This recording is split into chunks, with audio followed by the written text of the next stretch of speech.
You found the coolest place to be, the PlayStation collecting season. Come on, won't you stay with me? Welcome to the show.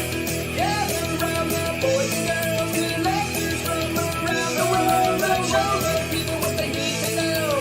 Welcome to the show. Gonna talk to guests, only got the best. Gonna put their knowledge to the test. Gonna laugh and eat, gonna live the dream. Gonna show you things you've never seen. Gonna sing the song to the break of dawn. Gonna rock this party all night long. So come on everybody, let me see you dance. Get yourself ready, you got one more chance. You found the coolest place to be, the PlayStation collecting season. Come on, won't you stay with me? Welcome to the show. Gather round the boys and girls, collectors from around the world. Let's show the people what they need to know. Welcome to the show. Welcome to the show. Welcome to the show. Welcome to the show. Hey. Welcome to the PlayStation Collectors Podcast, Season 4, Episode 22. My name is Joe Rad. And today joining us, we have special guests, Gaming Off the Grid. How you guys doing? Oh, yeah. We We're got here. We got Rob. Wes is Mr. Nipples, in case you're thank you guys very much for coming on the show. Pretty Yeah, thank you excited so much for about having us. Yeah, man, it's been a long time in the making, so we're excited Yeah, about glad it. to finally get this it. Hell on yeah, the because books. you guys are like perfect for the show because what we do is bitch about how we don't want everything to go digital and we want physical media to stay around forever. And I'm Dude, just we've been like, talking about that for like a year and a half Yeah. now. That's awesome. Soul Brothers, exactly.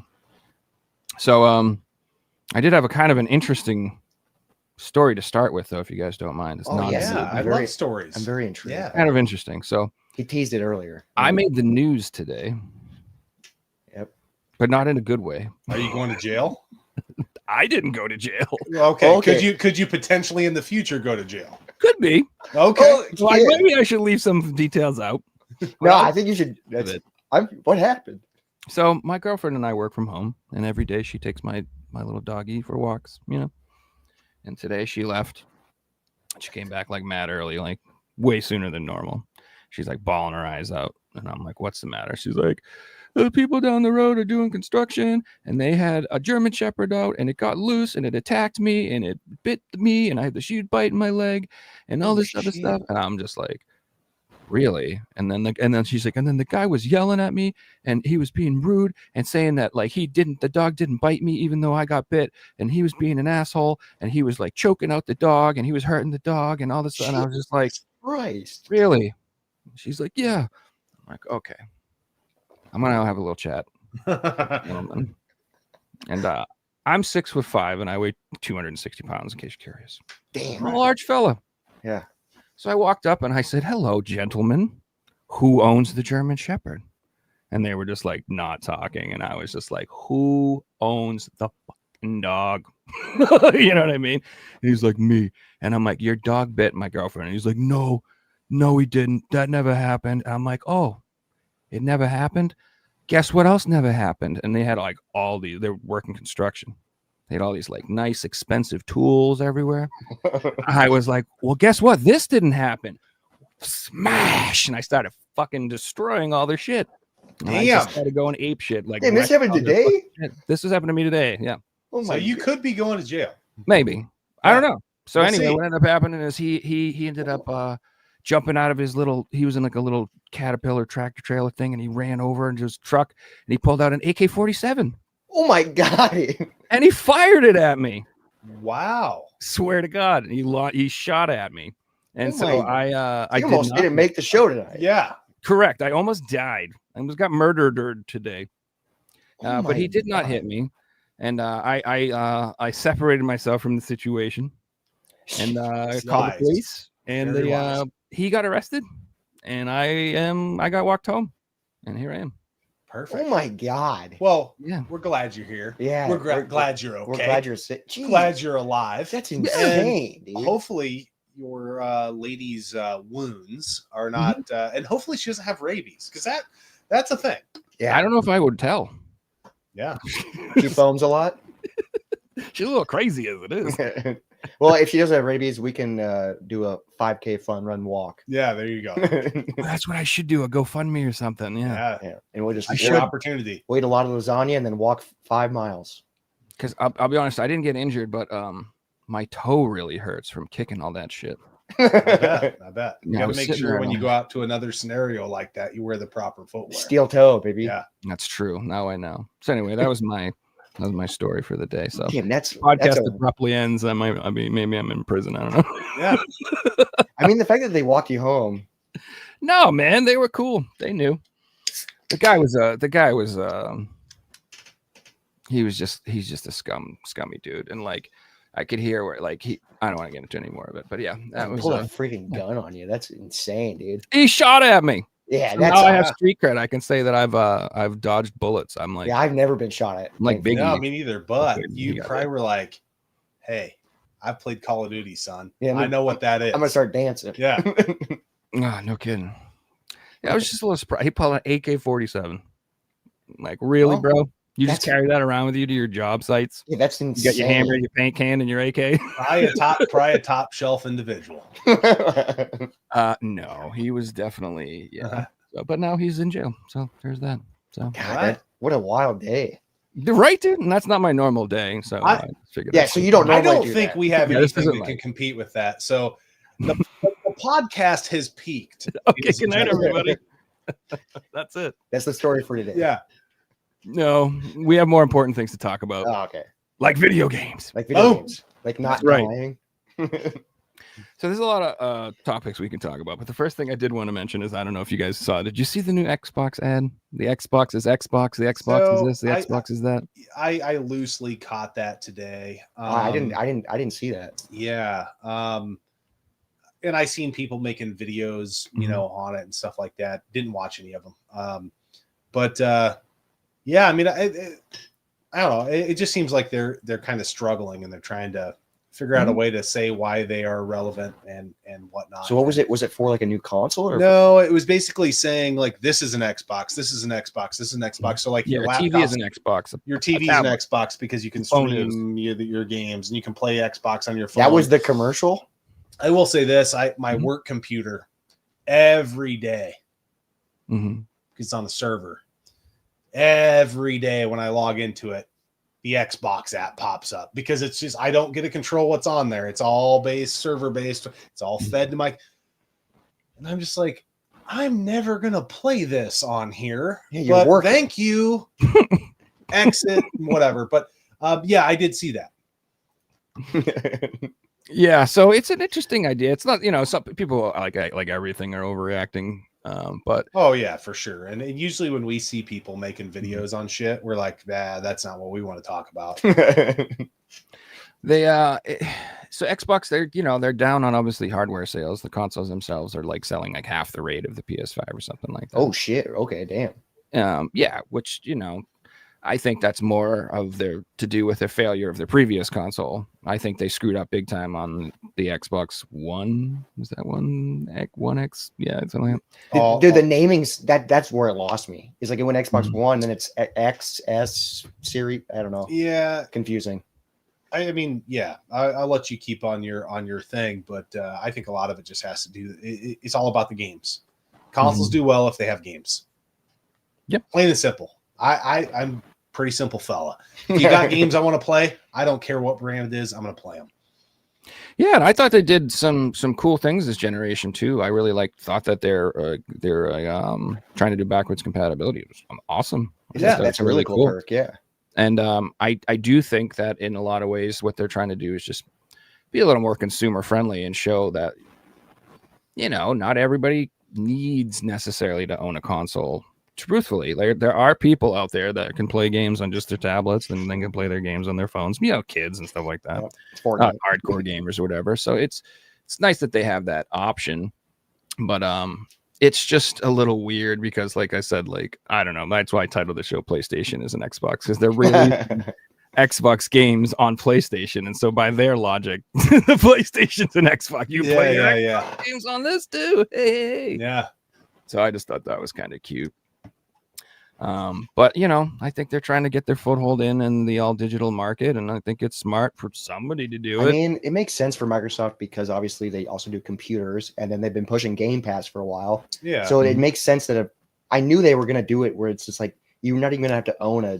Yeah. And didn't they release like you could just plug it into your TV and you just needed a controller and you could just play Xbox games? I mean, clearly, I think their vision is that we don't need these boxes around our house anymore. And eventually, I don't think they're in the long game for the console scene. I think they're just trying to find a service.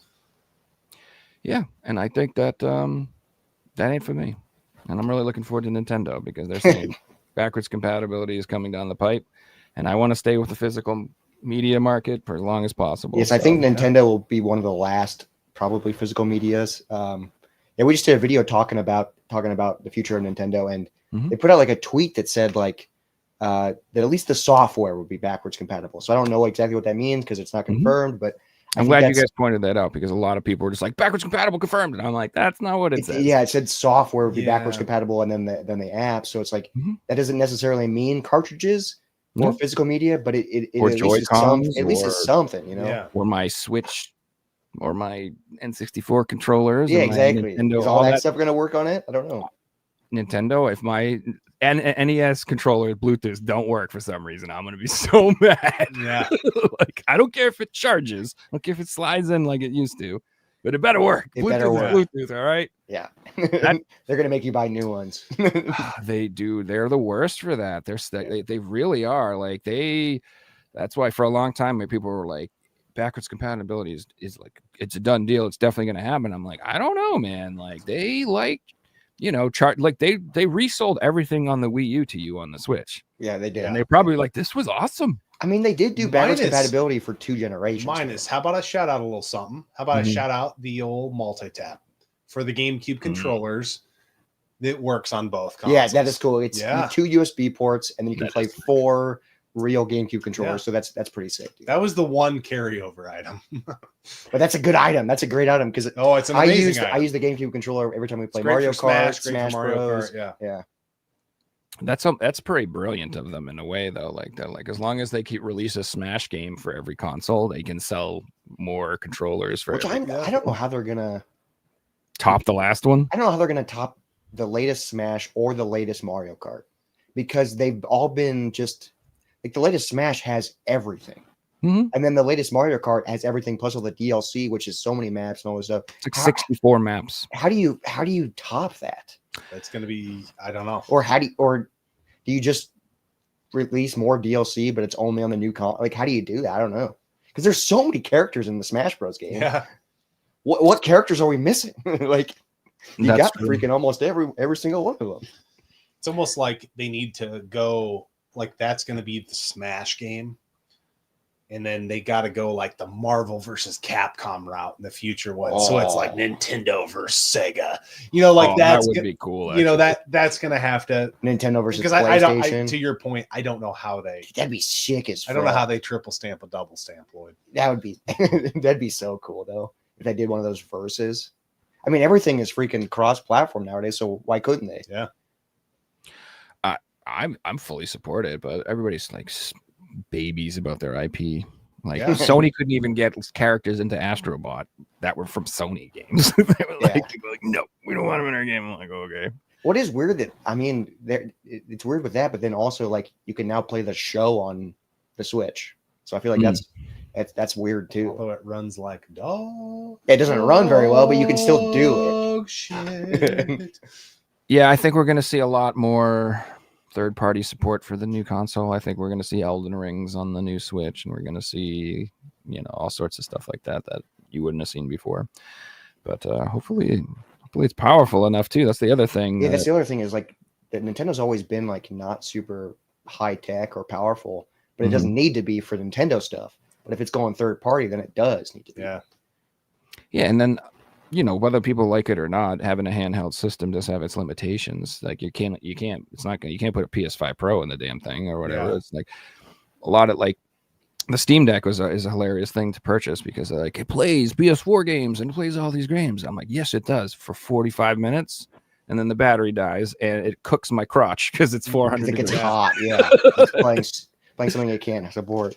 So it's like, I guess that works, but is the technology really there for that? Like, It's not really meant to play it on the go. no.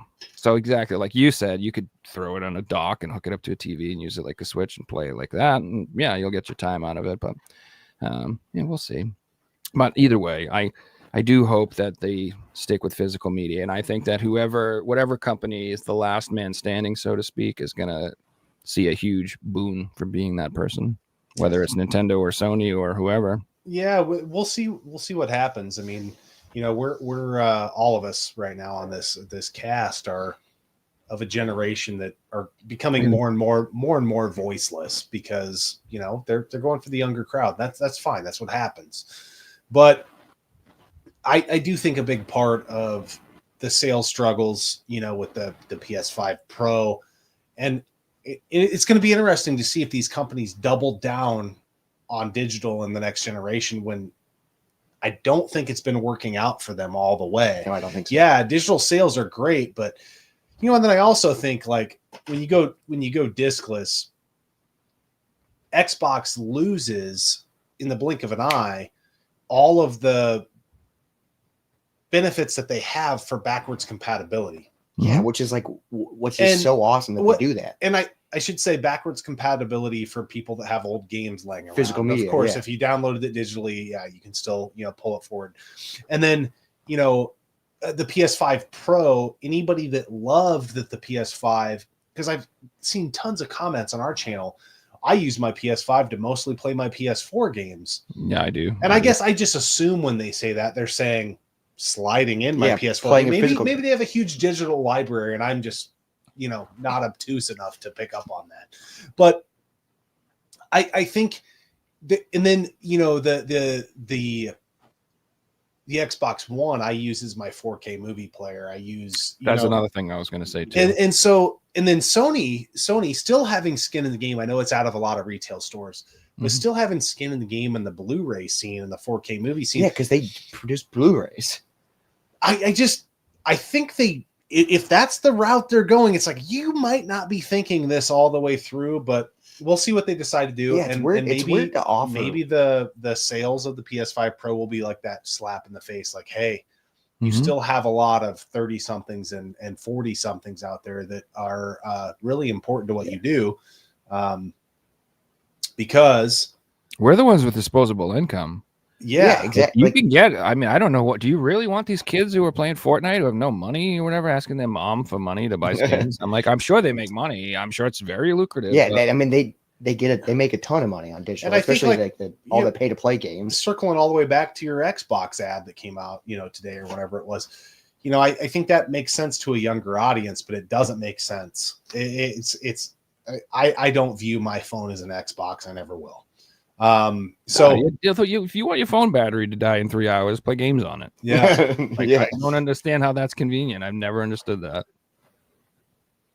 So yeah, we'll see. Yeah, interesting. I just think I think it's weird that these companies promoted backwards compatibility with these new consoles, and then they're removing the option to put the backwards compatibility physical games in it. Yeah. Like that's so weird because it's like, oh, why should I get a PS5? Oh, it plays PS4 games, but only if you have the disc drive. Yeah.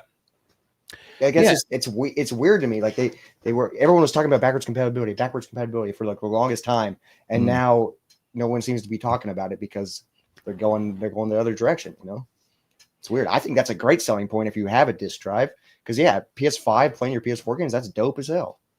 It really is. But if you get a PS5 Pro without a disc drive, that's cool, I guess. But you can't really do like. I don't know. It sucks. It does suck. And what's weird about it is like, so, I mean, I've seen the charts, you know, that actual game sales, the digital sales are more than the physical sales. Yep. But when you look at console sales, it's not the case. The disc sales still outsells the digital.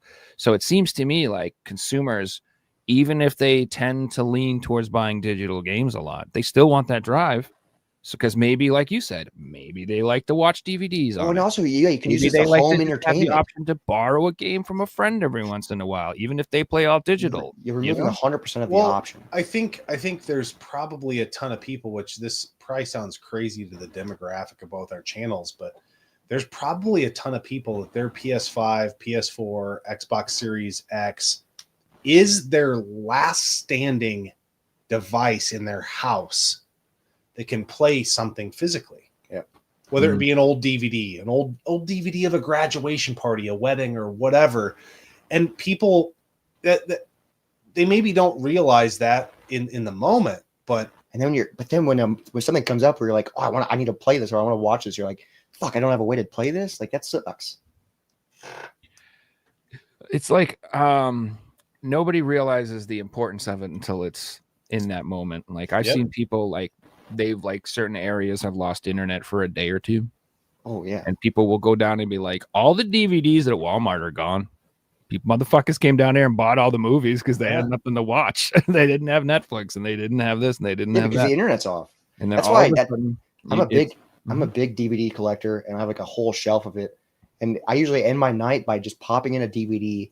I watch it on my PS4 and just watching it. And it's so nice because you can just watch it, no interruptions. You don't need internet. You don't need all this stuff.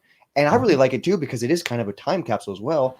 Especially watching old movies is like, it's really fun to watch the trailers beforehand. At least for me, where I'm previews, the previews where I'm just like, oh, wow, 2006, this movie was being promoted for this. And I'm like, well, I've never heard of that movie. So then I add it down to my list of movies to buy because I'm learning about new old movies. And that's fun. My girlfriend's father randomly gave me some DVDs to watch. He's like, have you ever seen this show? And it's called Tripping the Rift. Have you ever heard of it? No, I don't think so. It's like a cult comedy show, and it came out in like 2004, and it's like CG, like computer graphics, but like it's so beautiful because it looks just like a PS2 game. Oh, wow. So it's like that era of CG. It's not the crappy like Lawnmower Man from the 90s that looks like shit. And it's not the good stuff that came out like a little down the line. It's that like kind of decent looking, but not really that great looking animation.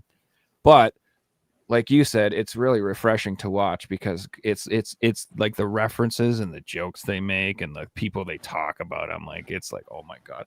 Like there was a Geely joke about that J-Lo movie with Ben Affleck. And I was like, oh my God, no one just dated. Yeah. No one's going to get that fucking joke anymore. Like, it is kind of funny though. It's kind of fun to watch that stuff where you're like, oh wow, this was the time. Yeah. You know?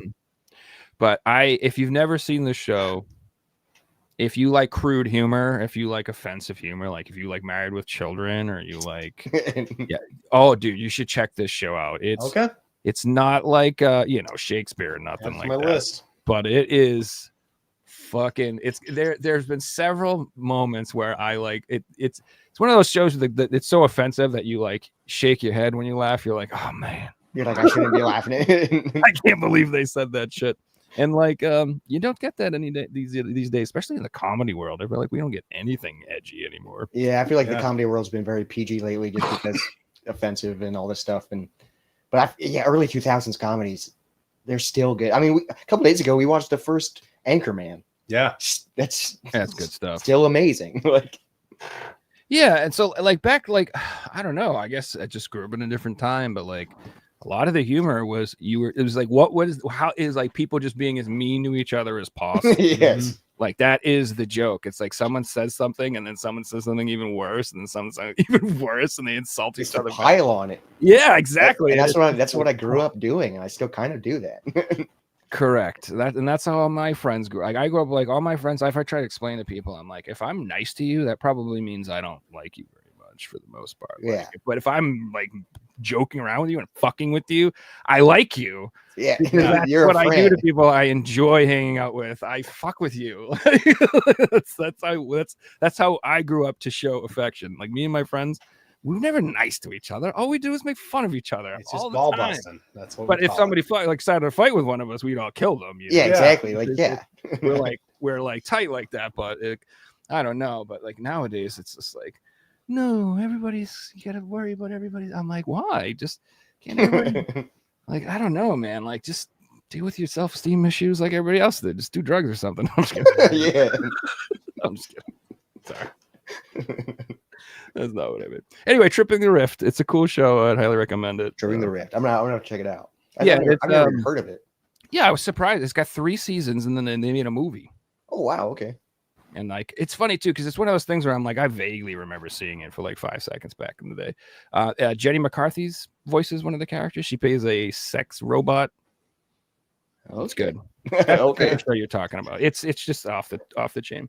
But anyway, yeah, that's back to the discs, and like that's an important thing to me. Like you said, like no one's gonna have DVD players anymore, or are you gonna go out and buy them in the stores? Like, yeah, because they don't sell them. Yeah, you can get them, but they're very expensive.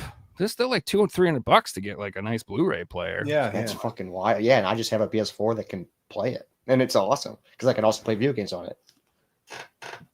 Yep, and then yeah, that's like I said, people just don't realize that. And I also I've said this in the past too, that like, you know, a lot of people talk about like the golden age of video game collecting. And like, do you remember you could go out and you could buy 100 games for $10? Oh yeah, boxes. I feel like that's the moment for movies and Blu-rays and DVDs now. It is, yeah, 100%. Because I go to garage sales all the time, and dude, this summer, so like 4 or 5 months ago, I went to a garage sale. You text me about it. All their movies were 10 cents. All their DVDs, and they had, dude, it was a garage full of DVDs. I went in there, and I got a box full of. I got 40 movies for $4. That's amazing. And I'm still working through that stack. That's cheaper than a month of Netflix. Yeah. And I'm still not through all the movies. Yeah. And I've enjoyed it's been so fun. It is fun. And I know this sounds crazy too, but I actually, my Blu-rays and my 4Ks I watch on my fancy TV, but I still enjoy watching my crappy DVDs on my old CRT. Oh yeah, just because of the nostalgia. Perfect example, that cartoon show I was just talking about. When you watch it on the 4K, the nice TV, you can kind of tell it doesn't look that. Yeah. It's like not that great, but when you put it on that little fucking fuzzy TV, I'm like, that looks amazing. It looks so much better. Like, this is what it was designed for. Yeah, it wasn't supposed to be that high def. It was supposed to be a little fuzzy, and it makes it look like smoother and like more fluid. I don't know. Because it wasn't, it wasn't built to be played on that because that technology didn't exist, you know? Yeah, which brings me to another topic that I wanted to discuss with you guys. You have had some fascinating videos about this. It's just kind of like why you guys would rather play on real hardware and collect physical games versus emulation. Emulation, yeah. Well, first and foremost, I want to say we do both. So we don't hate emulation, but there is an authenticity, and it's specific. And I'll speak for myself in this situation, to the era. And there's a lot that goes into that. So for one, 8-bit, 16-bit era games, I do not want input lag. And I've still yet to find a way, and I've heard there are ways with different devices that cost $400 and all this other shit. Jeez. But I've yet to find a way that my shooters and my precise games that I want to play the right way. But then it's also the experience. I like going back and playing it the way it felt at the time. The way it was meant to be played. And I like doing that on my Zenith wood grain TV. And then when it comes to PS2, I like doing that era stuff on my Trinitron. And I'm not playing my PS5 on my Trinitron. I'm playing it on a 4K TV. That's the era that it was meant to come out in. But there's just an authenticity that means something to me. And then I also, when I do it that way, I commit to something, whether that be a movie I put in to watch on a CRT or play a game on the NES. I don't take it out of my NES until I beat it. Yep. And it's way different when I emulate. My Sega Saturn, that it doesn't have the SD card mod, gets played way more than mine that's hooked up to my HD TV that does, because I put a game in, I play it. I play through my Madden 98 season. I do all these things. And so, and again, I still appreciate what emulation can do and all these other things. There are perks to it, obviously. But for me, that is why. That is why. And it seems probably to some really weird, but if you haven't done it that way, and that's the other thing, I feel like we get comments, people thinking I'm trying to be elitist, but it's like, but you're like 22 and you've never done it the other way. So like, don't hate on my opinion until you've tried it. Yeah. Because I have tried the other way, and it's not ideal. No, it just doesn't. Just my opinion. It just doesn't feel. It's a long way of getting to what I wanted to say. It just doesn't feel right. I don't know. Like, we did a whole video about authenticity and emulation and stuff, but it doesn't feel right when my Switch is plugged into my HD TV, and I go to the NES app and I play one of the NES games with my Joy-Cons. It feels kind of wrong. It feels, I hate Joy-Cons. It just feels. It feels. That would kill me now. If and you I like, and even with the Pro Controller, it doesn't feel right. It just feels, dude. And what's so wild is I'll be like, I'll check the apps out, and I'm like, oh, cool, they added this game, and I'll go and play the game like on the TV, and I'll die once and shut it off. Yep. I'll just give up, because I'm like, okay, I get it. But then I have a real NES hooked up on a tube TV in my office, and I put a game in. I'll be sitting there for at least 30 minutes. I'll die many times, and I'm like, no, I want to keep improving. But it's just like, it just feels different, you know. It's just That's a huge, true point that you guys have pointed out. Like when you talk about it, I'm like, oh my god, it's so true. Is that when you have that emulation device with 1,000 games on it, it's just so easy to be like, I'll play something else. I'll play something else. So like I've done that. What you did a million. I'll put a game on, and I'll beat like 2 levels, and then the second I die, I'm like, enough of that crap. Yeah, it's like, dude, play it's Pac-Man. always Play Pac-Man. Pac-Man dies. All right, enough of that crap. Let's play the second I die, I go, okay, I get it. Like I don't even give it a chance. And even that on, sucks because it could be a great game, but I'm emulating it, so like I don't. Even on emulation machines, I would say the worst thing that happened to the NES Classic and the SNES Classic was that it could be hacked. Yep. Because I wonder, and I bet you the number is really low, how many people just beat the original games that were on those? True. I think because the first one had 30 games. Yeah. Or something, I think I beat maybe 1 game on the Classic. I think I beat like 5. And now mine is hacked, and I have every NES game on it, and I still have only beat 1 game on it. Yeah, it's like I don't know. It's like that FOMO type of deal, and it's, you know. What I always think about, my saying is, when you're like emulating or like doom scrolling or anything, is just in the back of your mind, you're always going, is there something better? Like there's that weird mentality, at least for me personally. And I could be watching Netflix or scrolling on the NES Classic or anything. Or Spotify. It's just like, is there something better? If the song doesn't catch you in 30 seconds, you skip it. Yeah, you skip it because it's like, what's better? There's potentially something better because I have access to everything. Good luck getting up and skipping the track, though, if it's on a vinyl. Oh, dude, putting an album on a vinyl. Oh, that's awesome. This is that's a great analogy. I was going to make a similar comparison. So when you get like a real game and you get real hardware on a CRT, and you went out and you found that game in the real world and you purchased it and you held it in your hand and you brought it home, the story, and you had it and you were like, can't wait, looking forward to it, and you're hyped up and you're invested in it. That's like the biggest thing. I think it has cost you something to obtain this thing.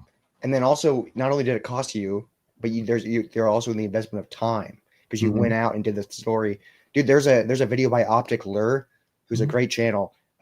He did a whole thing about why physical media is important, and the entire video is about, it's the best video I've ever seen. His entire video is about his experience going to buy a specific game. It's like a 20-minute video, but he's talking about the day, and he's talking about the journey, and like stuff happened while he was on the way, and he's like, that's why it matters. Like, he could have just downloaded it digitally and played it, and the game would have been great because the game's great. But it's like, no, I care about this game so much more because I got a flat tire when I was on the way there, or coffee spilled in my car, or blah, blah, blah. It's like, it's part of the experience, and it's part of, like, I don't know. It's just, there's so much more to it than just the media itself. Yes. And I've also said that I think a lot of people don't understand, or maybe they do, or they just don't refuse to see it. But like, collecting in and of itself, whether you're talking about games or literally anything that people like to collect, that's fun. Yeah. Like, people don't understand. Like, it's so fun. It's fun to like see a game that you want and be like, oh, there it is. oh, he's got a good price on it. Oh my goodness, Mhm. I'm gonna get this game. I can't wait. Or maybe I can do a deal, or maybe I can do a trade. Or Especially going to I mean- conventions and like you're browsing the tables and you're like, oh Mhm. wow, look at this game, or you're on the hunt for a game. Mhm. One of I'm a big vinyl collector, Mm. so I've probably like 200 vinyl. But every time I like go to a new city, I like going to a record shop, and it's just fun. I don't even know. Sometimes I don't even have like a vinyl in mind that I want to get, but I just like browsing and I just like looking and just seeing like, oh wow, they have this album or they have this album or what are they spinning Or over you the buy radio? a vinyl from a local band. Yeah, exactly. That's I've always bought a fun, few too. Yeah. from like a local bands in Chicago that are in my collection where I'm like, damn, I remember just buying this based on the cover. Mhm. And it's just like I would have never bought this or I would have never found this on Spotify. And it's just this experience of just like looking for things and just being able to touch it, being able to smell it, and especially like I buy like for I brand love new when you say vinyl. smell it. I like to smell it. Well, brand new Oh, vinyl, dude. I wish you think Figsy was the here. take the Figsy plastic always off. talks about how the new games smell when you open it up. Yeah, and dude, I he know goes, we're you take live, that plastic. if and the I know we're game's- talking if the about smelling game's it, but I old. have to go take a piss. So Oh, you better Yeah, smell it. I'll smell it while I'm out You there. better I'll let you guys carry on. I'll jump back it's in gonna shortly. it's gonna smell like new Yeah. game smell. But it's so much more. Mhm. And it's just I don't know. I just love it. I just love going to the retro game store and browsing through games. We have a really cool store in our area called Jay's CD and Hobby, and they have everything. And sometimes I'll go in there and not even buy anything, but I'm just going through and being like, wow, what do they have for Xbox? What do they have for freaking PS2? What do they have? And it's like it's just cool to be like, wow, just going through the True. spines. Yeah, and then that's another thing. Like I enjoy the artwork. I enjoy 100%. Like the back covers, the front covers, the spines. Mhm. I like seeing a game and seeing what company made it. Like I Oh, buy, yeah. I do that. Like I go when I look for PS2 games, I'm like, oh, it's a Capcom game I've never seen before. What the hell is this? It's not. You're like, yeah, limited. what do they do? And I'm not gonna know that if I'm doom scrolling through a list. I'm just like, that's just some random game I don't know. Yeah, I feel like doom scrolling through a list of emulation, you skip over so many games, or you don't give a. If a game doesn't have an interesting title or it has a generic title, You may never play it. You may never play it, but that could be a really awesome PS2 game, or it could be a really, you know what I mean? But you'll just keep going past it because you're like, oh, I get it, or Yeah. And what happens to me is I end up. So I have like a little handheld emulation device, and it's got like 1,000 something games on it. In reality, there's like 20 I go to that I really like. And I usually just go play those 20 over and over again. And every once in a while, I'll be like, oh, I should try something else. And maybe But you have access. It's wild at 20 to 1,000. Like, yeah, that's but insane. But I just really, But I'm you just only. go. I think it's that. I think in these videos we've been doing recently is just we're being realistic and we're being honest with. And I feel like if just when you have access to a ton of games, you don't play it a ton. I don't know because you don't have time. There's no way you could play all 1,000 of those. You know. No. And so the analogy with the vinyl too is, I think, important to explain to people like why I'd rather buy physical media and play games that way. It's like the experience, like you guys were talking about on Spotify, you can skip the song, and in emulations you can skip the song. If you go out and like buy an album and you buy a vinyl, like you're probably gonna listen to the whole thing. 100%. You have to. You're gonna put it on. You're the locked songs in. you like, the songs you don't like, and you might even listen to it twice and then start liking songs you didn't like the first time you heard. You never know. Well, and also what's really cool is, especially talking about the vinyl analogy, is you're listening to a album, to a piece of art that was designed to be played front to back. Exactly. When the album gets put on Spotify, which like our band's music's on Spotify and all this stuff, you can shuffle the album, you can put it on the radio, you can listen to just these singles here and there. Maybe miss the transition Yeah, pieces. because but that's not how they designed the album. That's not how they designed it to be played. Like this song goes into this song. You miss all that. And like with the games, it was designed, like the artwork was designed, the manuals were designed. It was all designed to be consumed in this way. Obviously, in modern gaming, that's not there, but in retro stuff, it's like it was all designed as one piece. You got to enjoy the full thing. Man, you're giving me segues. Like this is the easiest show I've ever had. So that's another thing that you guys do that I appreciate. And I think that a lot of people, I don't know if they understand how games were intended to be played and what their like the intended experience is. Like when you guys do, you talk. So if you guys aren't familiar, these guys are pretty hardcore. They do no death runs on old school NES games and stuff like that. They're hardest balls, and like arcade shoot. You guys, House of the Dead, for example. I know you guys really like that. I made that the background. Yeah. And like you guys get it. Like these old games, they're not meant to be continue spammed. Like you can beat games like that, but that's not like the intention. And there's this prevalent, and I'm just going to preface this when I say this, like I'm not trying to hurt anyone's feelings. Do it. I'm not Do trying it. to be mean. Do it. No, I see like this post on Twitter a lot where it's like, it's okay to play games on easy because as long as you're having fun, that's all that matters. so And I'm like, I don't think that's true in a lot of cases. I think you're not playing the game correctly if you do that. I think that's a good way to start getting into a game. But if you really want to experience a game, it's got to be on hard. Well, I think dude, that's the real setting. I've never talked about this on the channel, but I remember one time my parents thought I was like insane. I was like in 3rd, 4th grade. He probably was though. And my little brother would play his games on easy, or if it was like a wrestling game, he'd play it on 2-player and just beat the shit out of the person constantly. And I freaked out and was like, yeah, dude. He was like, playing himself. I was like, this is not good. This is not a, and they're like, it's just a video game. I'm like, no. It's not just this is weakness. Correct. And what I'm going to dovetail that into is it's so weird. It's just video games. Okay. But when you can no death run Contra Hardcore with 2 people, and then you're at work and something comes up with a coworker that it's like, I figured that out. It creates a weird mental toughness, and it seems so crazy to say. It sounds so weird unless you've done it. I know how insane it sounds, but once you've done it, you get this kind of bravado about you of like, well, that's not harder than no death running Jackal. I just have to figure out how to get this on the P&L to balance out, and so I got to cut costs here. Pretty simple. Mm-hmm. You're like, yeah, a lot easier than stage 7 of that fucking yeah. Like, I got past the Cape Crusader, dude. And I think it's almost like if you've ever in college, I went through math was my favorite topic, and there's I always thought when you learned math, you unlock pathways in your brain, shortcuts. And I think video games do the same thing, and you can unlock pathways in both directions. You can unlock a pathway that says never quit, never say die, I'm going to do it. Or you can unlock pathways that say when shit gets hard, I'm going to tap out. I'm going to quit and play something else. The more you let yourself do that, the more you're going to do that. And that goes in both directions.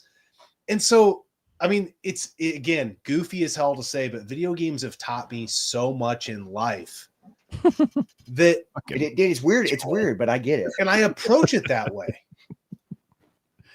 Sorry. It's wild. Kind of relating to what you said, but it also ties to emulation, is a lot of people, and I think it's really cool that it offers it, is the save states. And that's something that we've never really talked about on the channel either, is I feel like in emulation and all this stuff, there's save states. So then when a game gets hard, people just save state it and then just like glitch the save states. And then so they're not actually grinding through, or they're not actually learning the boss, or they're not actually, and I'm not going to, and they're like, it's just like, I feel like you're cheating and you're making the game easier for yourself. It's kind of like putting it on easy, where it's like the save state is cool if you're playing a long game and you got to go to bed. If I'm trying to practice the last boss of a shmup, it's good for like that. And I don't want to spend 15,000 attempts to get there. Yeah, to get there. But people use save states just to like get through a hard boss, or just to just to beat a game, and then they say they beat the game. I feel like it's kind of in a cheating way of doing it. That's a tough topic. It gets people it gets people fired up, but I'm just like, but I always say you got through the game. You didn't beat shit though. Yeah. If we're talking about I've watched streamers. Yeah, RPGs and save states. There are certain games where it does apply, like because you can't leave. Contra, not shmups, not action games. You're not gonna leave your Nintendo Switch on for fucking 50 hours while you're playing Final Fantasy. So a save state does make sense for that. But like if you're using save states in Contra or like something, and you're just using it to beat the game, I feel like that's kind of cheating. Well, I've watched streams recently. Not going to throw any channels out there, but playing Castlevania, and they get a hit in and save state. And then they get another hit in and they save state. And if they take a hit, they back it up. And I'm like, Yeah, you're like, what the fuck? What? Like, I'm not You going to know, watch, there's meat at in least that from a viewer standpoint, I'm not going to watch you play that. That to No. me, that is just, that's Yeah, 'cause just, you're not grinding through it. You're not learning the patterns. You're not learning the boss, and you're not learning how the game wants you to play it. yeah. You're kind of hacking the game in a way with the save states just so you can get through it. But The way I try to relate it, and like I said, like if so, there's two. Like if you're a little kid, go ahead, play on easy. Or if you're playing a game for the first time, like so first of all, me and you, us three, we clearly have been playing games our whole lives, and we have like a lot of like skill for playing games. So when we sit down to play new games, we can put them on normal and hard right out the gate. But let's just say you've never played games before, you want to get into them. I don't want to shame you or discourage you from doing so because you have to play on easy. Please do so. I'm not trying to be mean. Yeah. But this is what I related to. If you went out with your friends and you went bowling, would you put the bumpers on? That's a 40? great. That's are a you great 40 years analogy. old? Are you going to put the bumpers on in front of your friends? Because And then- you're in public too, and and then if people you can got- see you doing. then if that. you got a 300 with bumpers on, does it even fucking count? Yeah, Yeah. true. And Like your you friend, go. I got a 300. And he goes, yeah, but you use bumpers, you piece Yeah. of shit. and if your friend next to you got a 290 but didn't use bumpers, did you really do better than him or whatever? Yeah, then you just be talking shit the entire night. That's That's a great analogy. It is. Yeah. Which Yeah, is, the it's other just way little is- assists. if you were going out and you were on a date with a lady and you were at the batting cages, would you go in the slow one? Nah, you? you're trying to impress, dude. You got to You're at least trying try the medium one. You're trying to crank that. The fastball, I can't hit that shit no more. So I don't blame you if you don't do that. But Yeah, but you ain't doing slow. no, you're not guess- going to hit the slow I guess one. some of it too is, what do you want out of your video games? Mhm. True. If you Yeah. just want to chill and have fun and you just are all about the story, then that's okay. And Mhm. I don't want to project what I want out of a Correct. video Yeah, game. we want different things. Just Yeah, what we're I not. like. We're just speaking for what we I like. like and what I want from a video game. It's almost like I don't watch a lot of like, the basic network TV shows, Masked Singers. I that's not what I want from something if I'm going to watch it. I want to be I hate that challenged. shit. I want my brain to be thinking about it the next day. I don't want to just kind of be No, and for people that's totally fine. So what I'm saying is, if you're just playing video games for the entertainment value, the story, and that's fine. Mm. For me though, I like the challenge. I want to know, do I still got it? Does my failing 38-year-old eyes and my 38-year-old muscle memory, can I still fucking go? Can I still sit on the ground? And I'm very competitive. I'm just a very competitive person. And Mhm. I understand that there's probably tons of people that aren't that way. And Yeah. that doesn't mean anything bad or negative. Not trying to get people all pissed off. Mhm. You should. But I do think there is a value though in approaching games the way we are talking about. And if you've never felt that and you've never done it, I tell you what, you're going to walk around the next day a little different if you throw down an NDR on an NES game. You just are. Oh, dude, You're just gonna know that you can overcome some pretty wild shit. dude, it's so the biggest accomplishment I've ever done in gaming is No Death Running Contra Hardcore on Sega Genesis. That was freaking. That was Two-player. Yeah, we did it co-op, Yeah. which was it's on the channel. But that was That's amazing that you guys do that sort of thing, Oh because my God. that's a test it of was. friendship. I almost one of you is dying and one of you isn't, or something. And No if joke. me and my little brother tried that shit, we'd be fist fighting. no joke. I almost snapped. I almost snapped right before we got the NDR because we had it in the bag. We were at the last boss, and it's co-op, so you both have to be dialed in. We were the last boss, and I fucking jumped instead of slid and died. And I was just like, "Are you fucking?" And so I ruined it for both of us. And it was that part of the game that we hadn't died on. I for like never 20 died. runs in a row. Never died there, and Mhm. I just I was like, I kind of just let go, and I was like, I ruined it for both of us. And I fucked up. Not- Dude, it sucked. not to toot our own horn or anything, but I do want to make sure it's known. Everything we've ever No Death ran on the channel, we have never used a save state in any form or fashion in the process of getting to those. Mhm. We play the games till we die. And then sometimes if it's early in the game, we just play through it as long as we can. Until we We'll continue. But we have never save stated and just practiced on a part. We Really? just that's why it takes so long is because we start at the beginning. and we do it the old school way. I don't know why, because we could probably save ourselves a lot of time, but I feel like, but you're getting practice on the earlier levels, and it's just like it just starts stacking, and then by the time you get the NDR, you're like, damn, I got this whole game memorized, basically.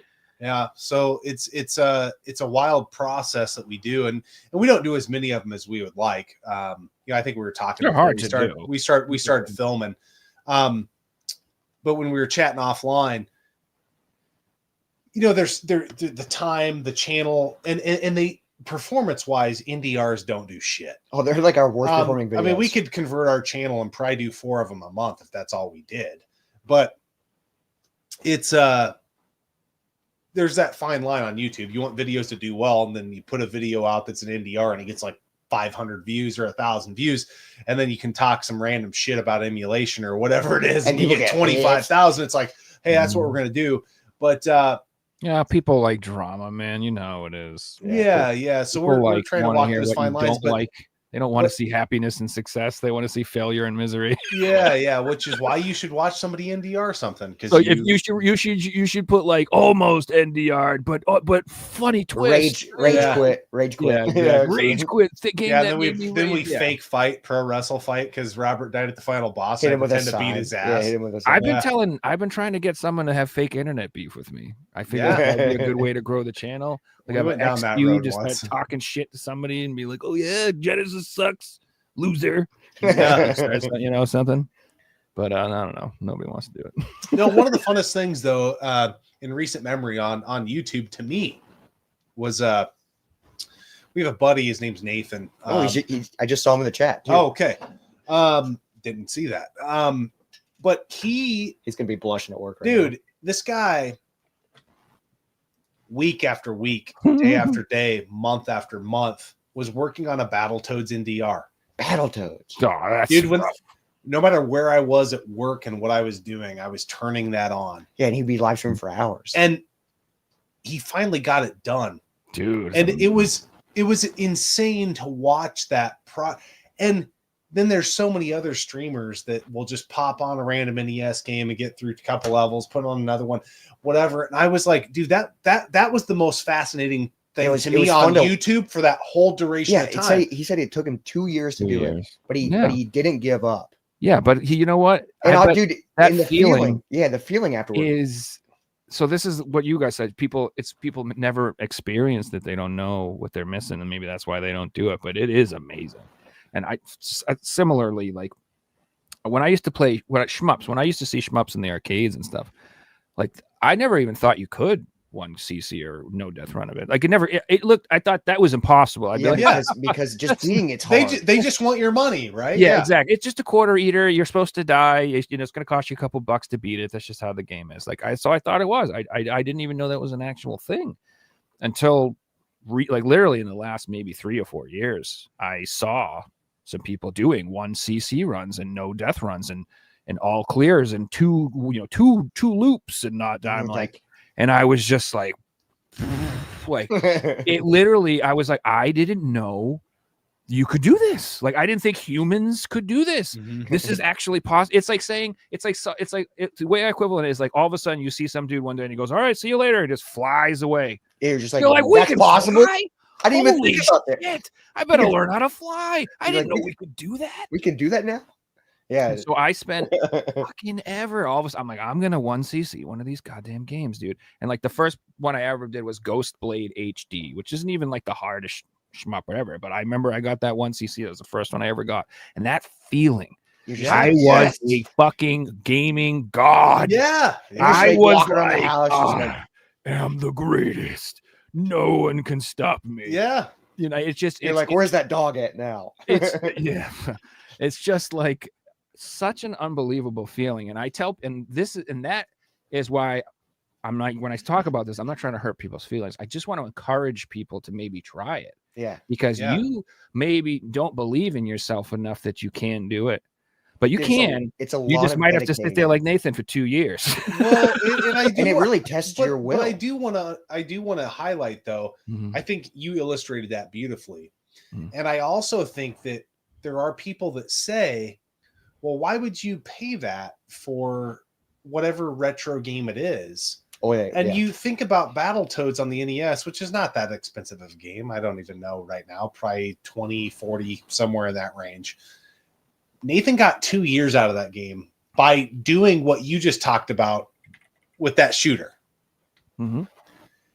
And people look at it like, well, it's only like however many levels it is. It's like, no, but if you really want to master it, though, And if you really want to dive deep into the game, you're gonna get your money's fucking worth. yeah, it's pretty wild that, yeah, there are these games that are 200 plus hour games nowadays and so robust, but they are games, I will say, because I've played them too. They're not very satisfying to beat because anyone can beat them. Correct. They're a long movie. You can't even lose in a lot of these games. Not everybody can no death run Battletoads. There's not many people in the world that can do that. I can't do that, but everybody could beat Red Dead 2. For sure. You know, like you just got to put the time in. So is it dumb for someone to pay $30 for that versus $70 for? I don't know. I'm just throwing it out there, food for thought. Just stuff to think about.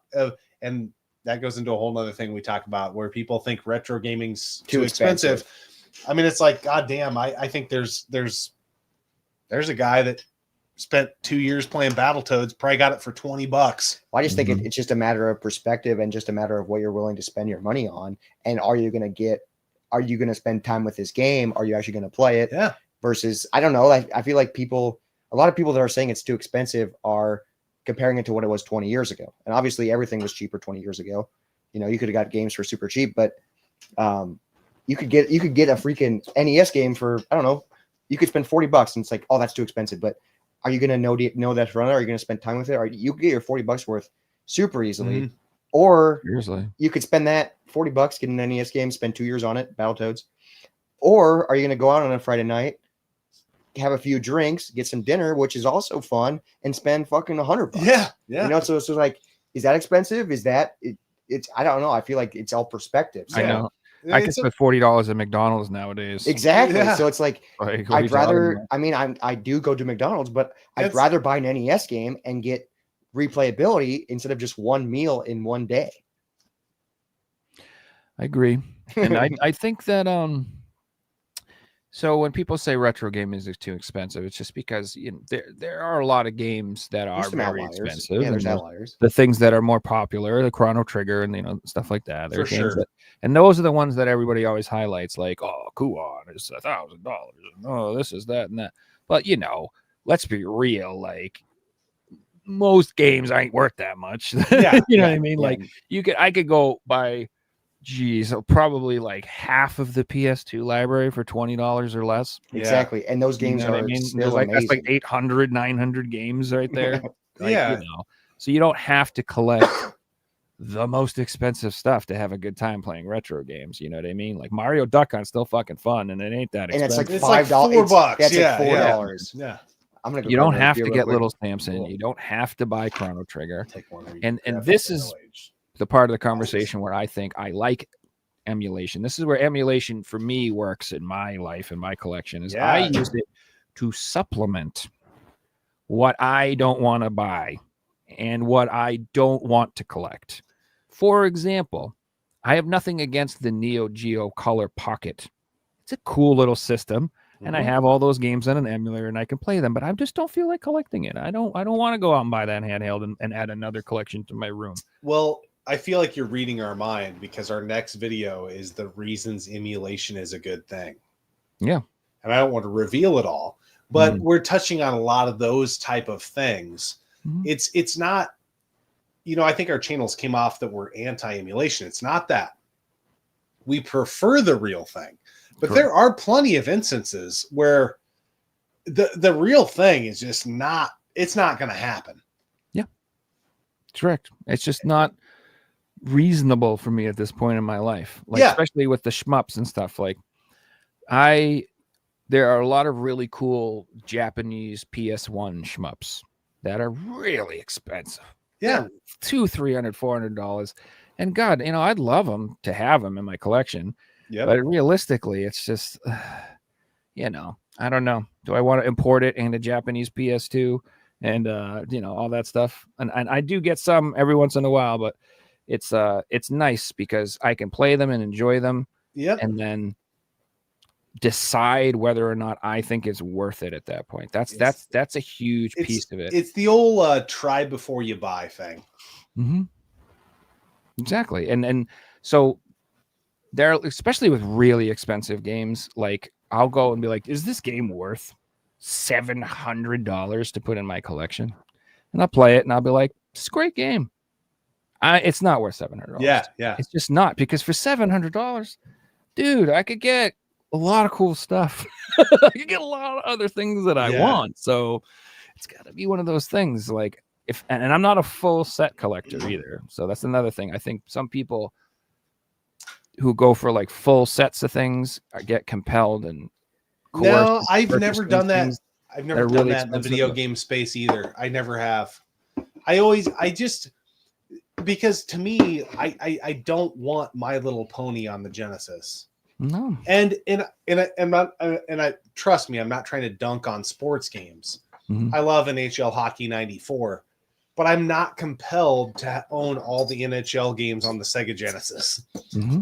I want the ones that mean something to me, like the Maddens, and all those. I have the ones that were the ones me and my buddies played growing up when we were in high school, like Madden 05, riding to a camp in South Dakota or whatever the hell it was. Mm-hmm. Those are important, and I want to go back to them, but I don't need all of them. And I think that completionist thing, if that's fun for somebody, that's cool.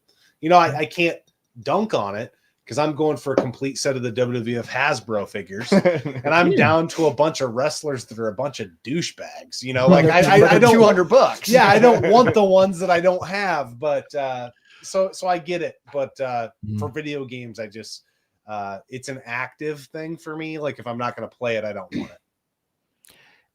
And that's why I think you don't go for full sets, because you guys clearly, when you buy games, you intend to play them and enjoy them and beat them. And I know you're not just being like, oh, put it on the shelf. Well, I know when we say that on the channel, especially with our new backdrop, people go, well, you don't fucking play every single one of those. And it's like, well, yeah, we don't play them every day, obviously, but we've gone through this collection like probably once a month and be like, do we play this? No, get it the fuck out of here. Oh, we are constantly we purge this collection, and I know it is a lot. And like sometimes we don't, but it's like, no, yeah, we do play G.I. Joe. We do play freaking Chippendales. Like, it's like we keep the games that we play. Well, and they're all games that we eventually want. Like a lot of them on. Like I remember Megadan came over here, a couple months ago. And he's like, it doesn't look like it, but he's like, God, your NES collection's kind of small. It's like, yeah, we've kind of curated it. These are the games we want to no death run or play and beat together. And some of them are like, yeah, we haven't got to it yet, but we do want to NDR it, or we do want to at least beat it co-op, or we want to So we do have some complete sets though of subsets. Yeah, that's what I do. We like collecting the subsets, like the PS2 light gun games. Bam. Yeah. Got them all. We got all the big boxes of those, which is badass, and that's fun. We collected all the Guitar Hero games. That was fun. It's fun to go for subsets, but full sets, I don't get. That's what I usually do myself, and that's what I encourage a lot of people to try to do. I'm like, you should just try to focus on like genres that you really like. Yes. Like if you really like horror games, just get those. Or you really like shmups, just get the shmups. Or if you really like Metroidvanias, maybe get those. There's no reason to try to do everything. But then I'm a weirdo, and I do eventually. I'm like, well, I have my FMV set, my RPG set, my racing set, my 2D shit, this set. So I do. It does get a little wild, but overall, like, and it's funny too, because doing this show, it's like a lot of people think, wow, your collection's crazy. I'm like, it's not at all. It's very humble and focused and curated. Yeah, it really is. Shit that you like. Yeah. I'm like, people are like, you should do a game room tour. I'm like, you see the whole game room. Yeah.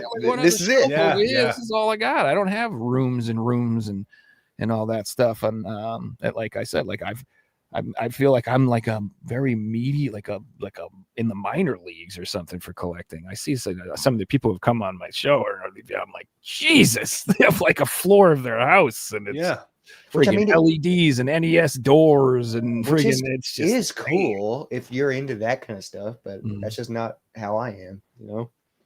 Well, I've always been like a gamer first and a collector second, like for sure. Like Yes. Yeah, I think I would put, even though I do have a crazy collection, Mhm.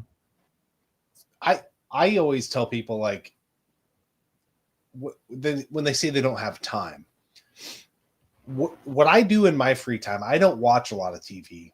I don't do a lot of what I do when I get home from work. The second I get home from work, yeah, before my girlfriend gets home, I'm down here and I'm playing games, and that's what I do. That is my version of relaxing.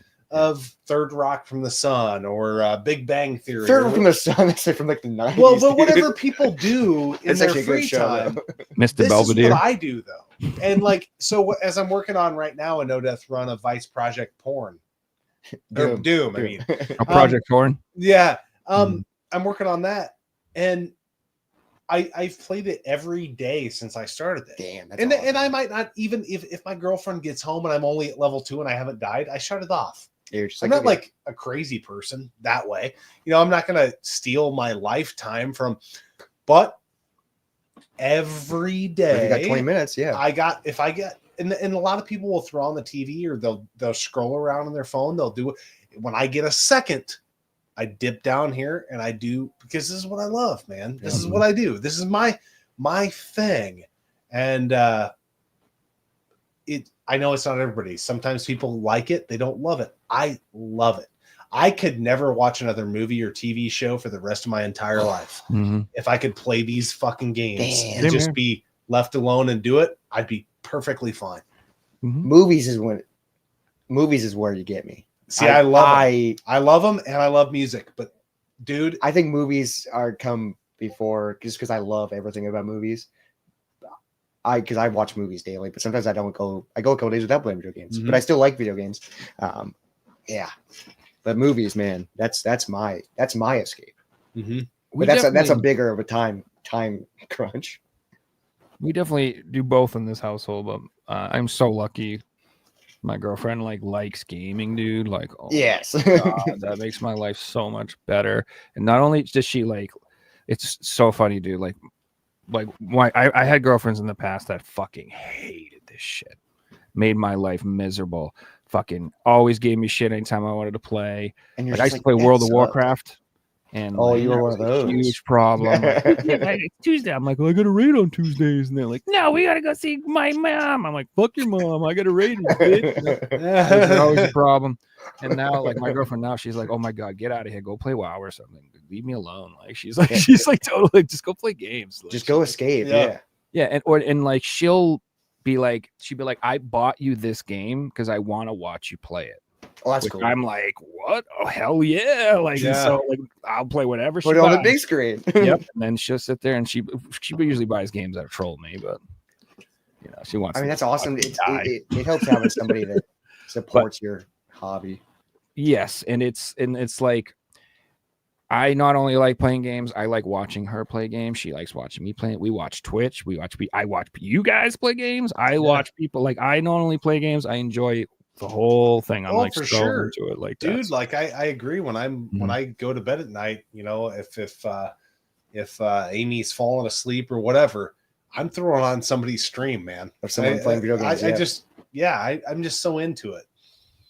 Yeah, and it's fun, and it's like, you learn something too. Like, you know, like, I watched your no death run of Shadow of the Ninja, and like, I probably be much better at that game now if I played that from watching you do that. Yeah, well, be like, so since I put that one out, it's weird. I went back and watched some other people do it, and there's not many of them out there that use the whip the whole time. Most people play with the sword, and I think they're fucking insane. But you know, they're good at it too. But it's like, for me, I would never do that, man. And that's what's fun, and that's like, when we do those as well, we try not looking shit up. We try doing it just the old school raw dog way, learning it our way, and it's fun because, man, if you see us figure it out, if we get it done, that was just the home cooking. Mhm. Well, what's wild is we figured out a lot of things, especially in hardcore. Going back to that NDR, Yeah. is there's an area in the game about halfway through where you're like kind of on a boss crawl. Like this boss is kind of chasing after you in the tunnels, and for some odd reason in co-op, we discovered this where when he's like in a chopper mode, if you go like down, he won't hit you. Yeah. And I was like, oh, we found a glitch in the game. It works. It works every time. And then like I was working on a single player and I played it and he got me immediately. Yeah. And so it was, but we divided the screen. but right? it was like, yeah, it was yeah. only because we were both there that Yeah. he couldn't figure out where we were. Yeah. And I was like, oh man, I thought I glitched the Yeah. game. Well, It and got me immediately. I think the end of Jackal, I still to this day I don't know because I haven't done it by myself. We've only done it together. But I think if you split the screen, Oh, it's I so think much the easier. boss freaks out. Yeah, because he's like, there's two people. He doesn't know what's going on, and it's It's kind of fun to learn those types of Yeah. things instead of because those are both things we discovered just by playing it Yeah. a ton and be like, hey, what happens if you split the screen and see what happens? And then you die the first time, and then you sit there and say, "Well, if we get there again, let's try that again. Yeah, let's 'cause try we it think again." it'll work." We think it will work. Yeah, You got to put another 30 minutes in to get there.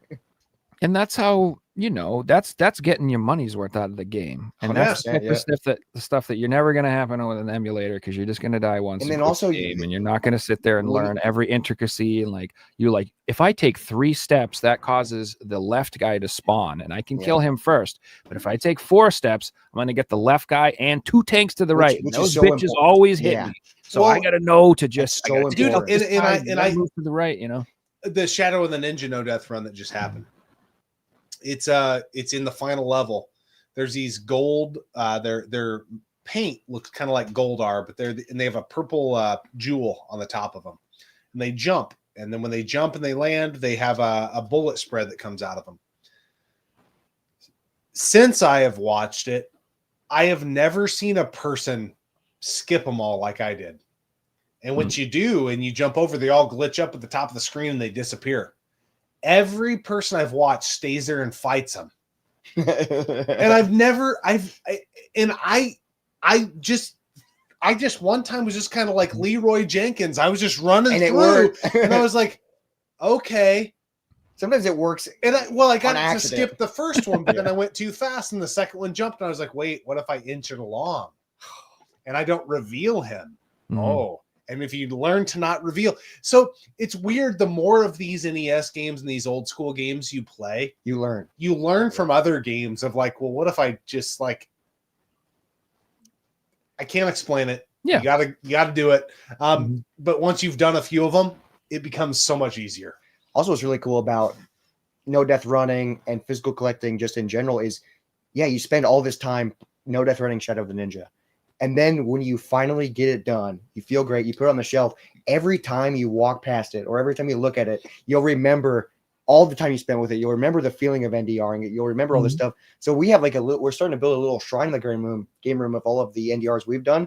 So we have a CIB copy of Jacko. We have Hardcore. We have, I think Alien Wars is up there. We're working on that. But it's like every time I look at those game cases, those game covers, I'm taken back to the time that we spent months working on this game. Yeah.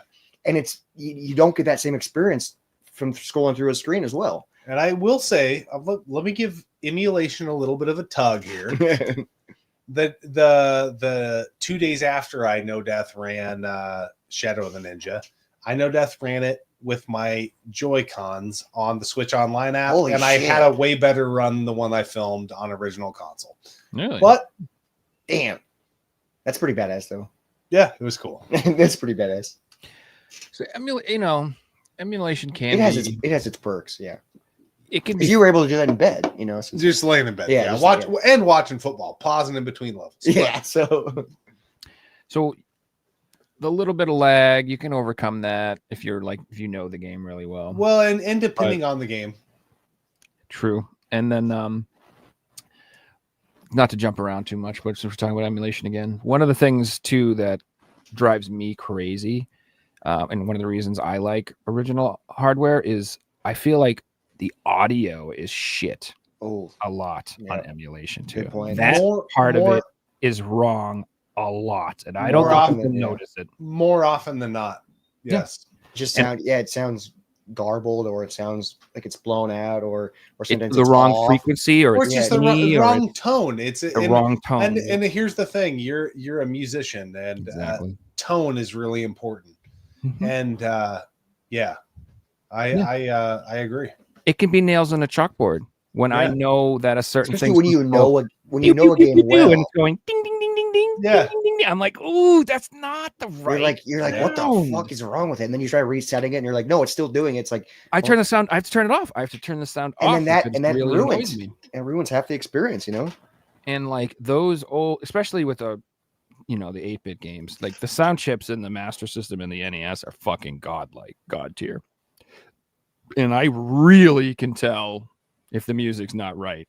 Like, because I played those games so much back in the day, and I have it so ingrained in my It's head so in your head where that you if like, it doesn't sound right, I'm immediately like, you're like something's and, off. And I think Yeah. it's for some people, like what you're talking about, it's so it makes you're not, because I understand what you're saying, but it can come off like you're an elitist, and I think we get the same thing. But people don't understand that you know that sound in those games so well that bothers you so much. Yep.